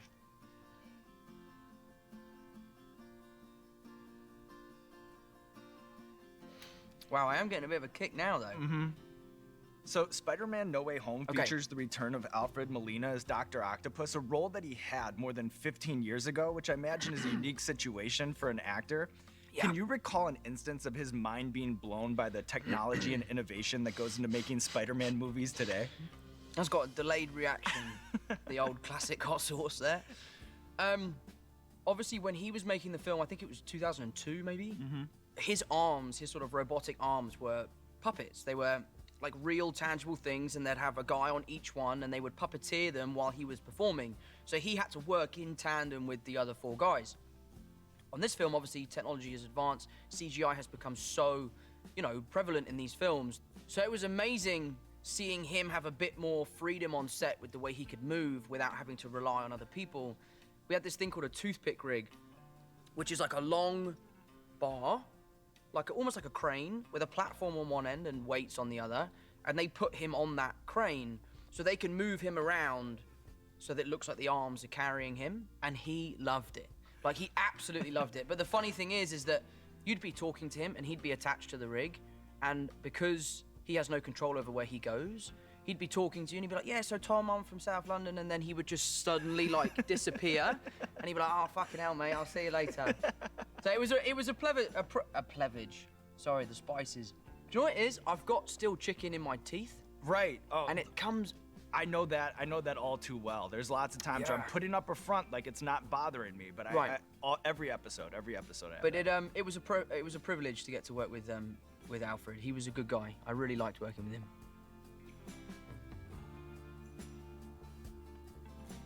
It's very sweet. Mm-hmm. That was really nice. I actually really liked that one. It was quite sweet. I didn't really get any vinegar, but it was nice. I liked it. The next one looks nasty, though. It's very red. Chicken's not supposed to be red like that. Okay. So I was interested to read that Spider-Man No Way Home director John Watts actually assigned a John Hughes movie marathon, which you hosted at your Atlanta home. Yes. And I'm curious if you think there's any common DNA between the Spider-Man franchise that you star in and then these classic coming-of-age teen movies from the 1980s. There definitely is. John definitely took inspiration from those movies. There are aspects of the way characters are dressed or the way they look that is definitely inspired by those movies. And I think that is what sets our franchise apart from the rest of the kind of superhero genre, is that they have this kind of really happy-go-lucky teenage coming-of-age high school movie vibe, which I've never really seen before in a superhero film. Ferris Bueller's Day Off for me was the one that had the most inspiration for Spider-Man. This kid who's kind of breaking the rules, but he kind of is doing it for the right reasons. But the biggest inspiration for me, and my biggest goal in playing Spider-Man, was I really wanted to be this generation's Marty McFly. Yeah, I love that. That's up for everyone else's opinion, but for me, I'm really proud of what we did, and especially my relationship between me and Downey. to me, there's a lot of similarities between Marty and Doc. And I know that they have deep faked us and made that happen, which actually was a huge honor for me. I loved seeing it. But yeah, so that for me would have been the biggest inspiration. I'm feeling good. I'm feeling good. You look good. Thank you, mate. Yeah, it's nice. Kind of like a barbecue sauce, but with like a little kick to it. Yeah, that's good. I like that one. So your career, it's taken you around the world, and I've read that you like to visit golf courses in each new city that you visit. I played baseball my whole life, and I think the muscle memory of swinging a bat has ruined any potential I'll ever have of being good at golf. Do you have any general swing tips for just hopeless duffers like myself? I mean, shorten your backswing is what I'd say. Because the golf clubs now, the technology is so advanced that you don't have to hit it that hard for the ball to go that far a distance. So shorten your backswing and don't try and hit it too hard. Well, I'm taking notes. They're down. I'll apply them to the course. Next time I go, are you ready to move on here to the next wing, Los Calientes Verde, and you're doing great. Los Calientes Verde. Okay. This one looks like it's going to surprise me. It's got a bit of a green hue in there. It is. It's got a green hue. Oh, it's immediately spicy, this one. Fucking. I'm gonna go for a second hit, though. But you're going back in. Because it's really nice. Salute.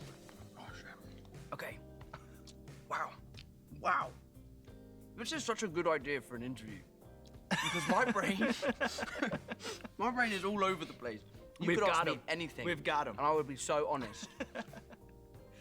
So you had an interesting line on the Nerdist podcast where you talked about how playing a superhero kind of takes away your biggest superpower as an actor, since you're also covering your face. Right. What do you see as the limitations or maybe even the opportunities for an actor when you do spend half a movie hidden behind a costume? I mean, it comes with its own set of challenges, for sure. Fuck me. Wow. I want to try and do this and not have any milk. Okay, we'll see how that goes. But I don't think that's gonna... Yeah, there's no shame We're not in even, that. we're only 4 in.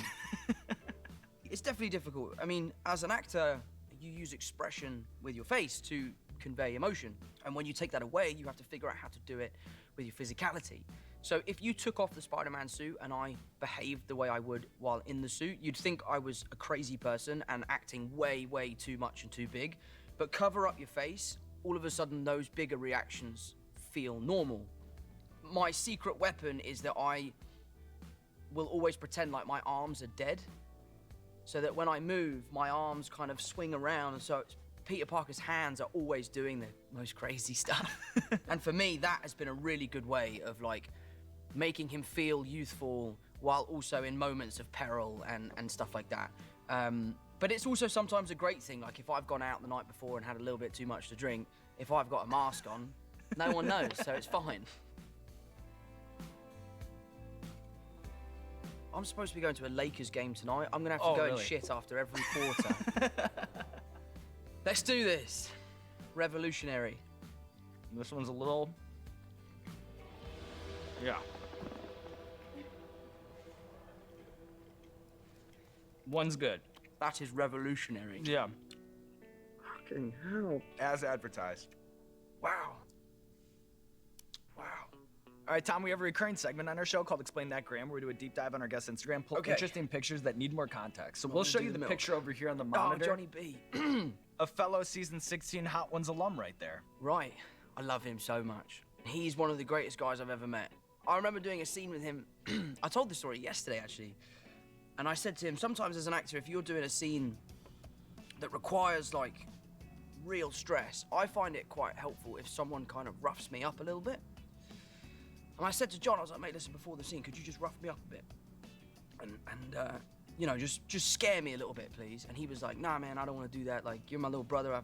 I love you, man. I don't want to do that. Good impression. I was like, okay, I appreciate that. If you don't want to do that, that's fine. And they went, right, we're rolling. And they went, action. And he went, and I was like, oh my God. And it was great. And it worked so well for the scene. But he just didn't want me to know it was coming.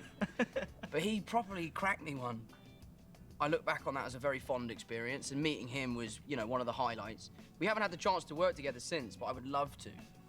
Oh my God! It just came back. Yeah, they can sometimes when you least expect it. But like from deep within. God. This looks really nice. I can't wait to try it. Okay, I'm just gonna eat it. Ready? Ready. Oh no. Oh no.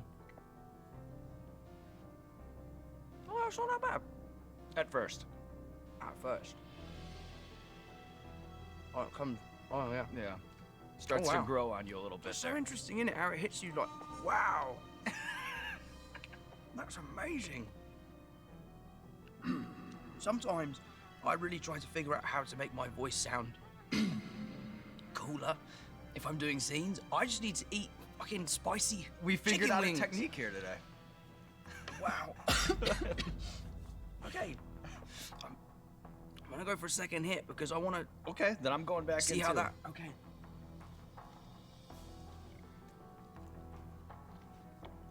I feel like I'm really seeing the actor side of you, you know, like really immersing yourself in the experience. I really want to see what this is about. Wow, it's way worse the second time. Wow. Well. It's in my nose now. So I know that while you're weary of overly laddish behavior, that the pub culture, the old school pub culture, it still has a special place in your heart. And then pub food, to me, it's an endless topic of fascination whenever we visit London. Right. Can you explain what a carvery is for the uninitiated? Oh, a carvery. Right, a carvery is firstly amazing. It is a portion of food that normally revolves around a piece of meat. It can be any meat. I don't know if this is an actual rule, but I know that my local pub used to do it when we were kids. But if you're 16, so 2 years under the legal drinking age, if you have a carvery, they are allowed to serve you a pint of beer. I guess the idea is that the amount of food cancels out the beer.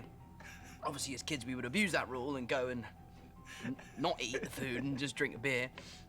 But a carvery is like a portion of meat with food, like a roast dinner. What does it mean if a dish is minging?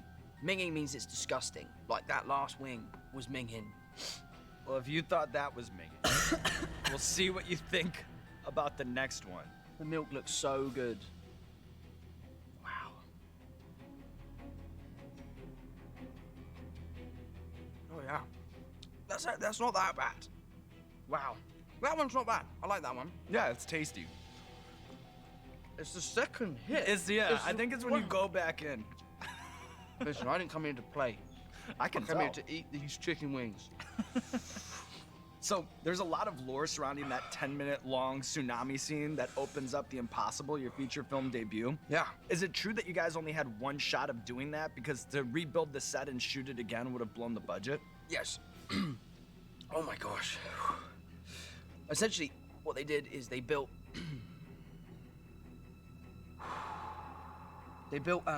like a, oh man, my lips are, oh. They built a set that was a third of the size of the actual hotel in which it happened. They had something like 3 million liters of water in a huge tank with these breakaway doors. And essentially, the director had this big red button. I think they were using something like 14 cameras at the same time, all set in specific locations. There was obviously no one on set while this was happening because it was very dangerous.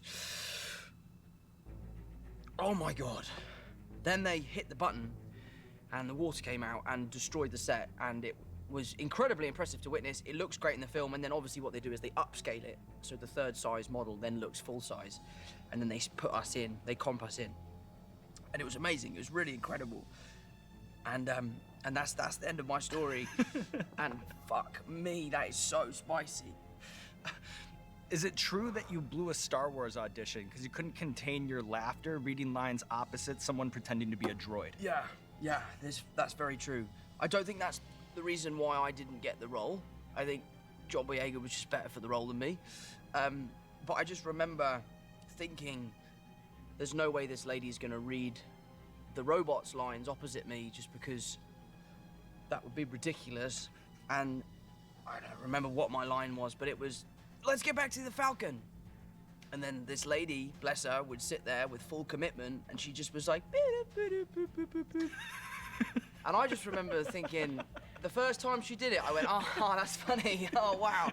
All right, brilliant. We'll do it again. Sorry. Did the line again. I remember sort of saying, like, you're not actually going to do that, right? And she was like, well, yeah, the robot's part of the scene. He's the character. It's R2-D2 or C-3PO, I don't know. Yeah, I just got the giggles because, you know when you realise you've got something so wrong? Yeah. I just couldn't stop laughing. I'm not going to try the lemon because I want to do the whole experience. And then at the end, when we cut the cameras, I'm going to drink that milk so quickly. We're going to bring in a whole other gallon for you. I'm going to drink it so quickly, you have no idea.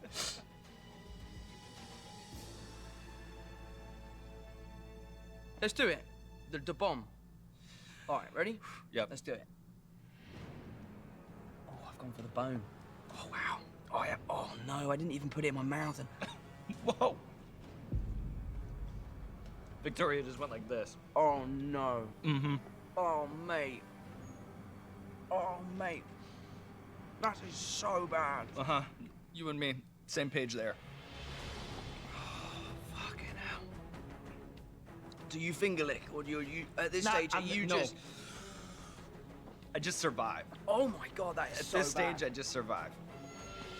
Oh my God, Sean. Yeah, yeah. I think it's time to try this lemon trick. If this is a joke and this is gonna make it worse. We're not setting you up, not setting you up. I don't know if it'll help that much. That doesn't help. I don't think anything will. I don't think anything will. Oh man. I have to walk this off for a second. Yeah, yeah. Take a lap, take a lap. We've seen some laps on this show. Huh? Do you want a Magnum? Yeah, would love a Magnum. You don't have any Magnum? Oh, mate, that's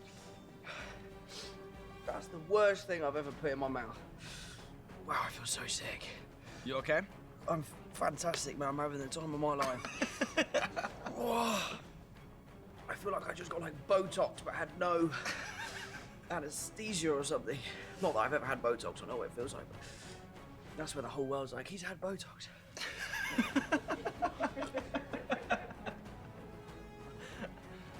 Can I please have some more milk? Yeah, we're on it. We're on it. We're on it. Thank Coming you through. so much. I can give you a hug. Oh, it's here. We got a secret.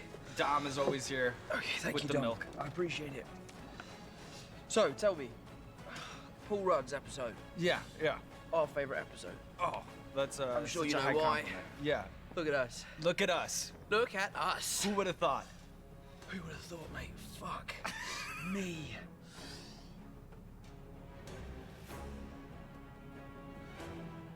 This one is up to 12, meaning that you should be 12 and above, or 12. I think on a scale from 1 to 10. Oh, mate, I'm so stupid. If it was for under 8, it would have said, not advised for people under the age of 12. Okay. Oh, wow, I feel cold and on fire at the same time. Like my insides feel like they're burning, but my outsides feel like it's really cold. Oh, I don't want to do this. All right, we ready? I'm ready. Let's go. I've got a lot of that on my lip there. Oh, yeah. I'm a second dip there because I don't think I got it. Are you sure? Yeah, I'm a second dip because that... Are you sure? Yeah, we're going. We All ready? right.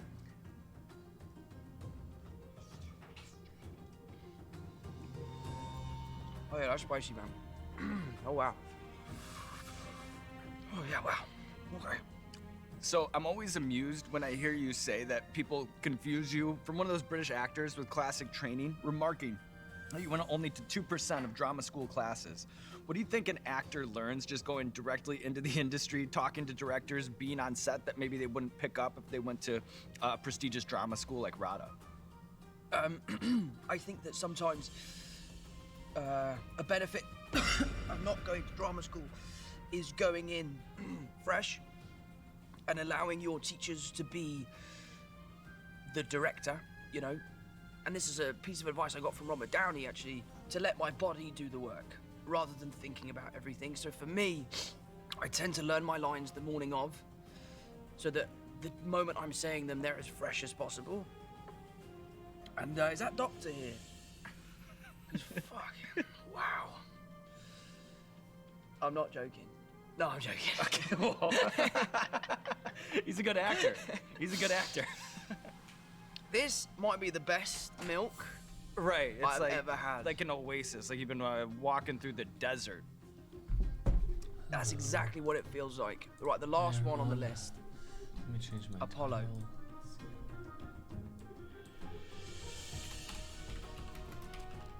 The last dab with the Apollo pepper.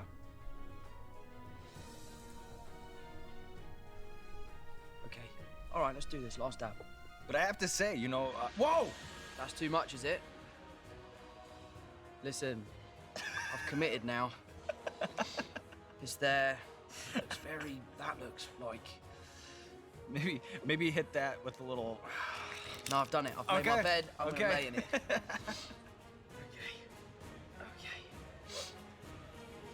I feel like I'm about to like jump off a cliff or something. That's a lot as well. I put way. You put a tiny bit on there. You're showing your experience. I know, but you know what? I gotta join the party. This is the season 16. Wow. Yours. Wow. This is the season 16 finale. Wow. The season 16 finale. And Tom, you've been so brave coming into this, not sure how it was gonna go, and look at you. Drenching sauces, going in for double hits. All right, let's do this. All right, cheers, it's been Tom. a pleasure, mate. I've really enjoyed this. Pleasure is all mine. Oh, look how much I got. I know. I hate my job. Oh, mate. I know, but Tom, the good thing is, you've slayed the spicy sauce beast. We have put the nail in the coffin of season 16. And if we've learned anything through this interview, it's that you love movies and that you love making movies. And I've heard that you have a propensity to maybe take a souvenir or two from set. And so to close things out, I just want to ask you, of all of those souvenirs that you've taken from movie sets over the years, what is your holy grail, the one that has the most sentimental value to you? The most. Oh, I'm going in. Whoa.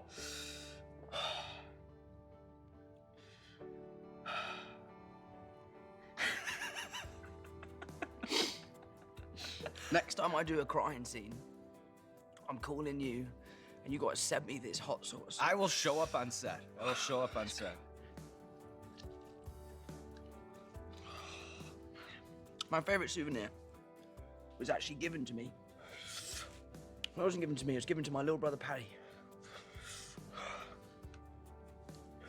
When Black Panther was coming out, Robert Downey Jr. was making Dr. Dolittle in London. And he was staying down the road from where I live. And he invited us to a screening of Black Panther at his house. And Paddy comes running into the room, and he's holding the original Iron Man helmet. And Downey had given it to him as a gift. That's a really special one for me because I was lucky enough to join the MCU, but I joined it very late. And that souvenir, you know, that's from the original film. That's the birthplace of this incredible world that Kevin Feige and Marvel have created, you know, and Downey and Favreau kickstarted. So to have something from that film is a huge honor. A holy grail, and look at you, Tom Holland, putting a bow on season 16, taking on the wings of death and living to tell the tale. And now there's nothing left to do but roll out the red carpet for you, Tom Holland. This camera, this camera, this camera. Let the people know what you have going on in your life. Spider-Man No Way Home is coming out December 17th. It's the best Spider-Man movie that's ever been made. It's so fun and exciting. It's emotional. It's heartfelt. It's such an honor for me to have played Spider-Man for all this time, and for it to come to this point. Honestly, he means the world to me. I'm gonna be sick, so I'm gonna sign off. It's been a pleasure. Thank you so much. Dude. Please feel free to roll on this. Yeah. It's the bomb. Wow. God, Jack, you took a big old bite there, mate. Are you good with spicy food? Don't mind it. That's hot though. You're the coolest person I've ever met. Jack's just gone, that's hot though. You know what though? We were doing a film in Canada. Oh my god. Yeah, that's getting hotter. And the director had this hot sauce. Yeah, you just have the glass, I'll have the jug. Getting on, man. You all right there, bro? How you feeling? Water makes it worse as well. Yeah, you know what? You need that milk, mate. Where's the milk gone? That's awful. Oh, I think I'm gonna shit my pants. Hey, what's going on, Hot Ones fans? This is Sean Evans, and there are many reasons to be a monthly Hot Ones subscription box subscriber, but if you ask me, at the top of that list is the fact that you get to try things first, before anybody. And that's what's happening in December, because in the December subscription box, for the first time ever, hot sauce for kids. That's right, hot sauce for kids. I'd like to introduce you to Hot Ones Junior the Green. This sauce is a super tasty flavor clash of green apple, sweet banana, warm jalapeno, lets kids sort of experience the Hot Ones tradition, but at the foothills of Mount Scoville. It's perfect for French fries, chicken nuggets, the things that kids love. Get your hands on Hot Ones Junior. Be the first to try it in the December subscription box. Heatness.com to get your hands on the green Hot Ones Junior before anyone else. It's super tasty, and it's a hot sauce for kids.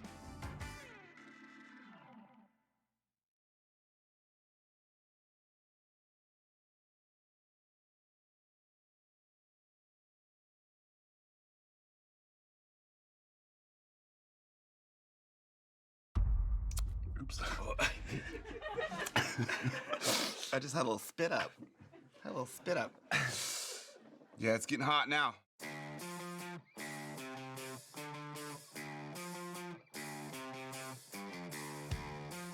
Hey, what's going on, everybody? For First We Feast, I'm Sean Evans, and you're watching Hot Ones. It's the show with hot questions and even hotter wings. And today we're joined by Dave Grohl. He's a 16-time Grammy Award-winning artist whose storied career in music has been immortalized in the Rock and Roll Hall of Fame on 2 separate occasions. He has a recently released New York Times best-selling book as well, The Storyteller, Tales of Life and Music. And get this, a comedy horror movie starring the Foo Fighters is on the way, Studio 666, which is set to release on February 25th. Dave Grohl, welcome to the show. Hi. I'm stoked, man. I've been waiting to do this for years. You know, I would say in the years since Gordon Ramsay, you're probably the most requested guest that we've ever had on the show. 5 years in the making. Finally, it's for the fans. Dave, are you ready to rock? I am ready to rock. I feel like Gordon had a hard time. Well, the British palate. Is that what it is? Yeah. Maybe I should have a drinking game with him sometime. Oh, drinking game, you say? Yeah. I mean, I thought, you know, to return the favor, since you're hosting me and having me on your show, that I would bring a couple cocktails and maybe every few wings we could have a little drink. Let's go. I think Let's we should do it. this thing. Yeah.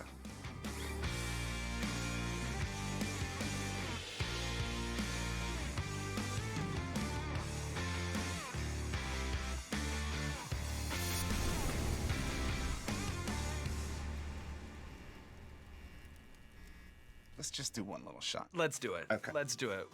Now, I don't know if you know about Pantera, but they were the most wicked heavy metal band of all time.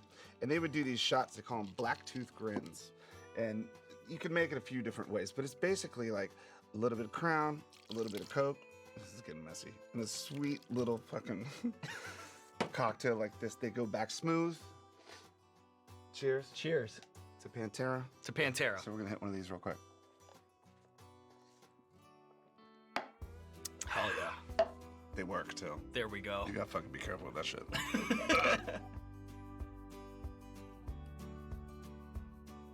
I've had this sauce before. No, it's good. No, I like this. Not something that I think I would have in my house. Oh, well, you know what? That you can take along with you. You're Can I not have the a only whole one. set? I get to bring this shit home? Everything. You're not the only one bringing gifts today, Dave. It's like a constellation prize. Exactly. Okay. Well, delicious. So your new film, Studio 666, draws inspiration from the Foo Fighters' 10th studio album, which likewise was recorded in a possibly haunted Encino mansion steeped in rock history. What were your original expectations for the project? I read a quote of yours recently where you enthusiastically and maybe even surprisingly declared it's a movie. Well, about 3 years ago, I was writing music for Medicine at Midnight, and when I do that, I like to demo stuff by myself, where I'll set up a little studio, write instrumentals, and I'll play I'll write these things and send them to the guys and say, hey, what do you think? Does this sound like a good song? But I like to do it in private, and so I was looking for a house where I could just like shut everything off and just record. And then I'm in this creepy old house demoing stuff. I'm like, why don't we just make the record here, take a little bit of time off, and then make a super quick, low-budget slasher run and gun horror film? And so I came up with this idea like, I know. The Foo Fighters move into a house. It's fucking haunted. I become possessed. I fucking kill everybody, and then I go solo. And that was it. That was the pitch. And everyone's like, okay. And then all of a sudden there's millions of dollars thrown around. I'm like, wait, hold on a second. It was like table reads and fucking special effects and shit like that. When we started seeing the dailies or the cuts coming back, we're like, oh my God, this is a fucking movie. Yeah. Something we never expected we would do. But I feel like we're the band to do something that fucking stupid. Because that's all we've done for 26 years. You watch our videos and shit.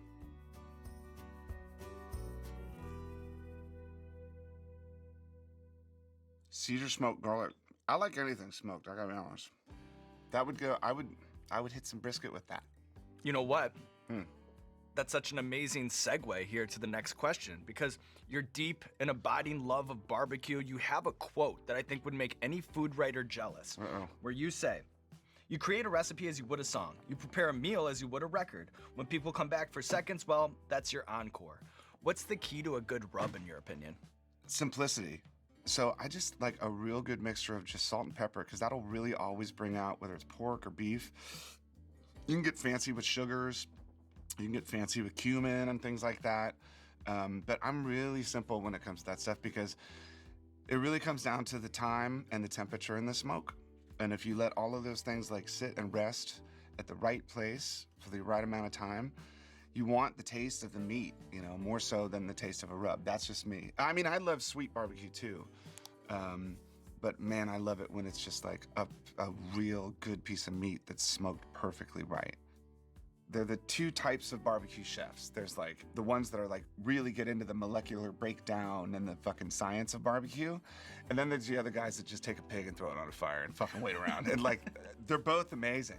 But I love like someone like Sam Jones. Barbecue goes back in his family like fucking 100 years or something like that. And I really respect that, because then it becomes tradition. It's like heritage. Maybe there's a connection too between the barbecue pit masters and the drummers. The people who are technical and who are on the pace and on the timing, and then the people who just bang the shit out. Yeah.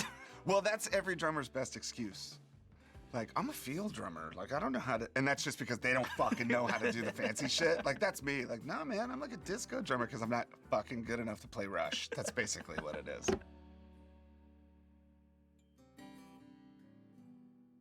Italy vibe. Oh, really? The Calabrian chilies, yeah. Che cazzo boy. We do have one hot sauce guru in our crew, a dude named Sean. Whoa. Yeah. It's true. Imagine that. I told him yesterday I was coming on the show. He's trying to give me tips and shit. He's like, well, make sure you have some milk before you go. It's not about the mouth, it's about your asshole or whatever. It's good advice. No. We've had countless number of top 5 MC lists on the show, and don't worry, I won't ask you to do one for drummers, but I am curious what you think people get wrong when they debate the greatest drummers of all time. My sign of a good drummer would be if you hear about 15 seconds of their playing and you know who it is. No matter how technical, you just know who it is. A distinct sound. The feel. And feel is indefinable. It's like a fingerprint, I wrote a whole fucking essay about feel because some people, I think, believe that it can be created, but it's not. I mean, it's just as signature as your soul or your voice or your heart or whatever. So if you were to have a sheet of music and have 2 different drummers play that same sheet of music, it would sound different. because of their lives and their heart and soul and whatever. So if you hear 15 seconds of Ringo Starr, you fucking know it's Ringo Starr. If you hear 15 seconds of John Bonham, you know it's John Bonham. Are they two entirely different players? Absolutely. Is one more technical than the other? Absolutely. But does that amount to, what is that? Like, what does that amount to? You know, if your name is attached to a very specific thing, then you fucking got it. Let's do a shot. Let's do a shot. Let's do a shot. I mean, that's, to me, that's the thing. Like, and I think it makes sense. Like, let me see. I'm trying to keep the ice out of it so you don't fucking choke on that shit. Here, put a little Coke in there. Very considerate. Yeah. And I mean, you know, and drummers, dude, when you get fucking drummers talking about drums, shit. You fucking get stuck. Cheers, motherfucker. Cheers, Dave. All right.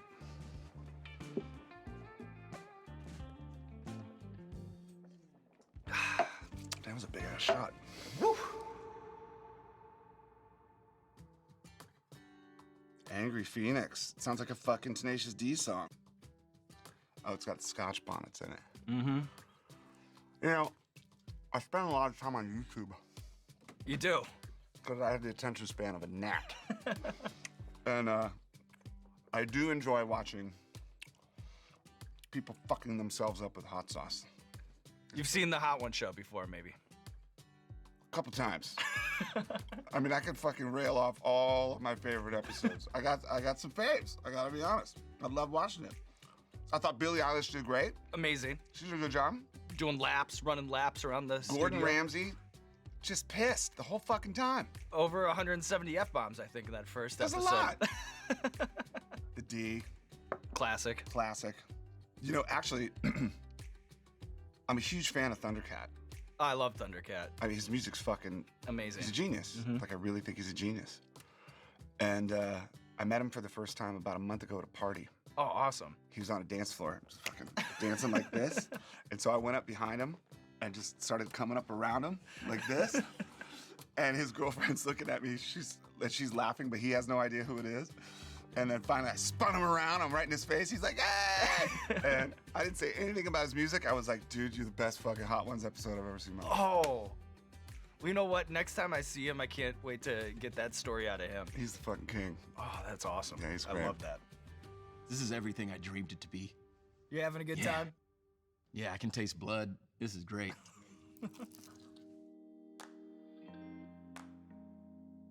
Los calientes. So I'm gonna burp a lot. I just burp. What's happening? I do. I burp on stage too. And sometimes my fucking burps get more applause than our songs. FYI. It is a good sounding burp. I like this. Yeah. You know why I like this? Please tell me. It kind of tastes like BO. That weird, like, Is that earthy, like that summer day on earthy- a fucking bus. Yeah. I'm trying to get home, and you're like, it's good. Earthy. Let's say earthy. Yeah, earthy. Yeah. It's like someone that does use deodorant, they use fucking crystals and shit. Yeah, or maybe this now. We'll make a spray, I Dude, think. don't touch your armpits.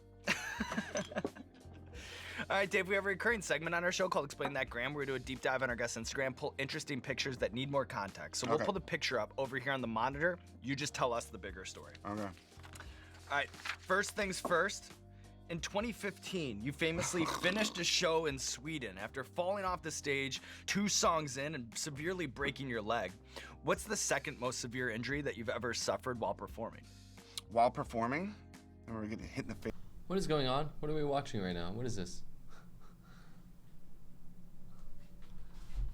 What the heck is this? Who is this? We're still watching Hot Ones? I'm ready to sleep. I'm all ready. It's the $50 in Atlanta in like 1996. Who's Dave Grohl? I I'm don't like, even know God who this fucking is. damn it. I don't even know who this is. Glasses is back. That's because I'm going to sleep soon. I need to turn this on. This shit is too bright. Oh, so much better. Okay, tomorrow is going to be a very, very long grind day. I thought about it and I realized one thing that's been causing me a lot of stress, a lot of stress, is the fact that I have not hit Ascendant yet in Valorant. So I need it. I'm actually at the point What progress command? What's the progress command? Just want to say I love you and thanks for coming back, Bush. Hey, Amar. Hello. I'm glad I could be here for you, man. What progress command? I think I might actually just straight up like, oh, there we go. Progress. That's pretty good. That's pretty good. Yeah. I might actually just it's been causing me a lot of stress that this has been taking so long. So I might just play like 12 hours of Valorant tomorrow. I think what we're going to do is do just paid marbles in the morning. May not do any sub interviews, and I might just straight up grind Valorant. I need to just hit Ascendant. Like, it's just ridiculous where I'm at right now. It's just ridiculous. I want to hit Ascendant in Valorant and Masters in TFT, so that's kind of the goal. So we might just do a Valor grind day tomorrow. Yeah. I am going to grab a little bit more water. Maybe try to poop or something, but yeah, we have Apex left. Exactly. It's ridiculous, isn't it?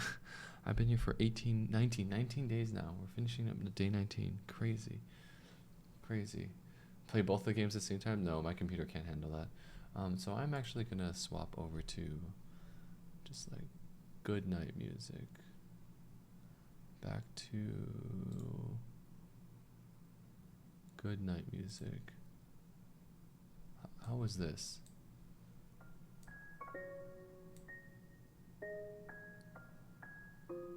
I liked this. Why didn't this loop?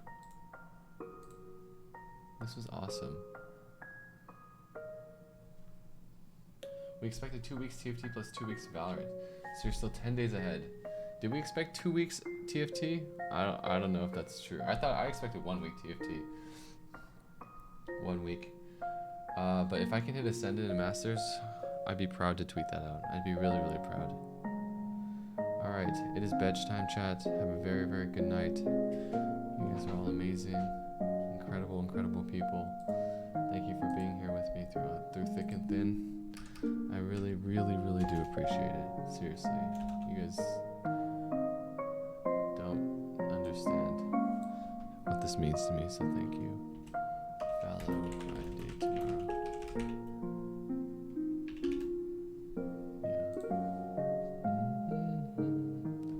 39 hours? No, we've been live a lot longer than that. A lot longer than that. Have a very, very good night and a wonderful evening, everyone. I'm gonna put up some Wordle if you guys want to play it. But yeah, good night, everyone. Good night, Kovocus. Good night, Elthin. Good night, Donutty. Queen of Acero, Tia, Sai, Rainbird. Good night. Good night, good night. Amar, Pignolic Liquo, Jelly Dela, EBS JR. Good night. Good night. Good night, good night, everyone. RS Spiker. Press play plus play. Did I miss it? Dancing Rihanna. Good night. Mirror Squall, Claire, good night, Kohlrabi. I love you all. Have a very, very good night. Let's throw up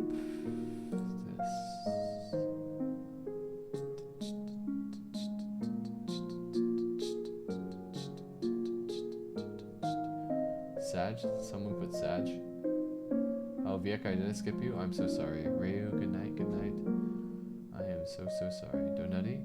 Hopefully I didn't miss anyone. Alright, I'm gonna leave this Wordle running up. I should put Val grind day tomorrow, not Val. Alright, we're taking it seriously tomorrow. I'm taking it dead serious tomorrow. Alright. Good night, Barack the Rock. Have a good night, everyone. Good night, Michelle Pikachu. Use the bathroom and then go to bed. Alright, I'll check my DM spotter. Did you DM me already? I can check it right now.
you.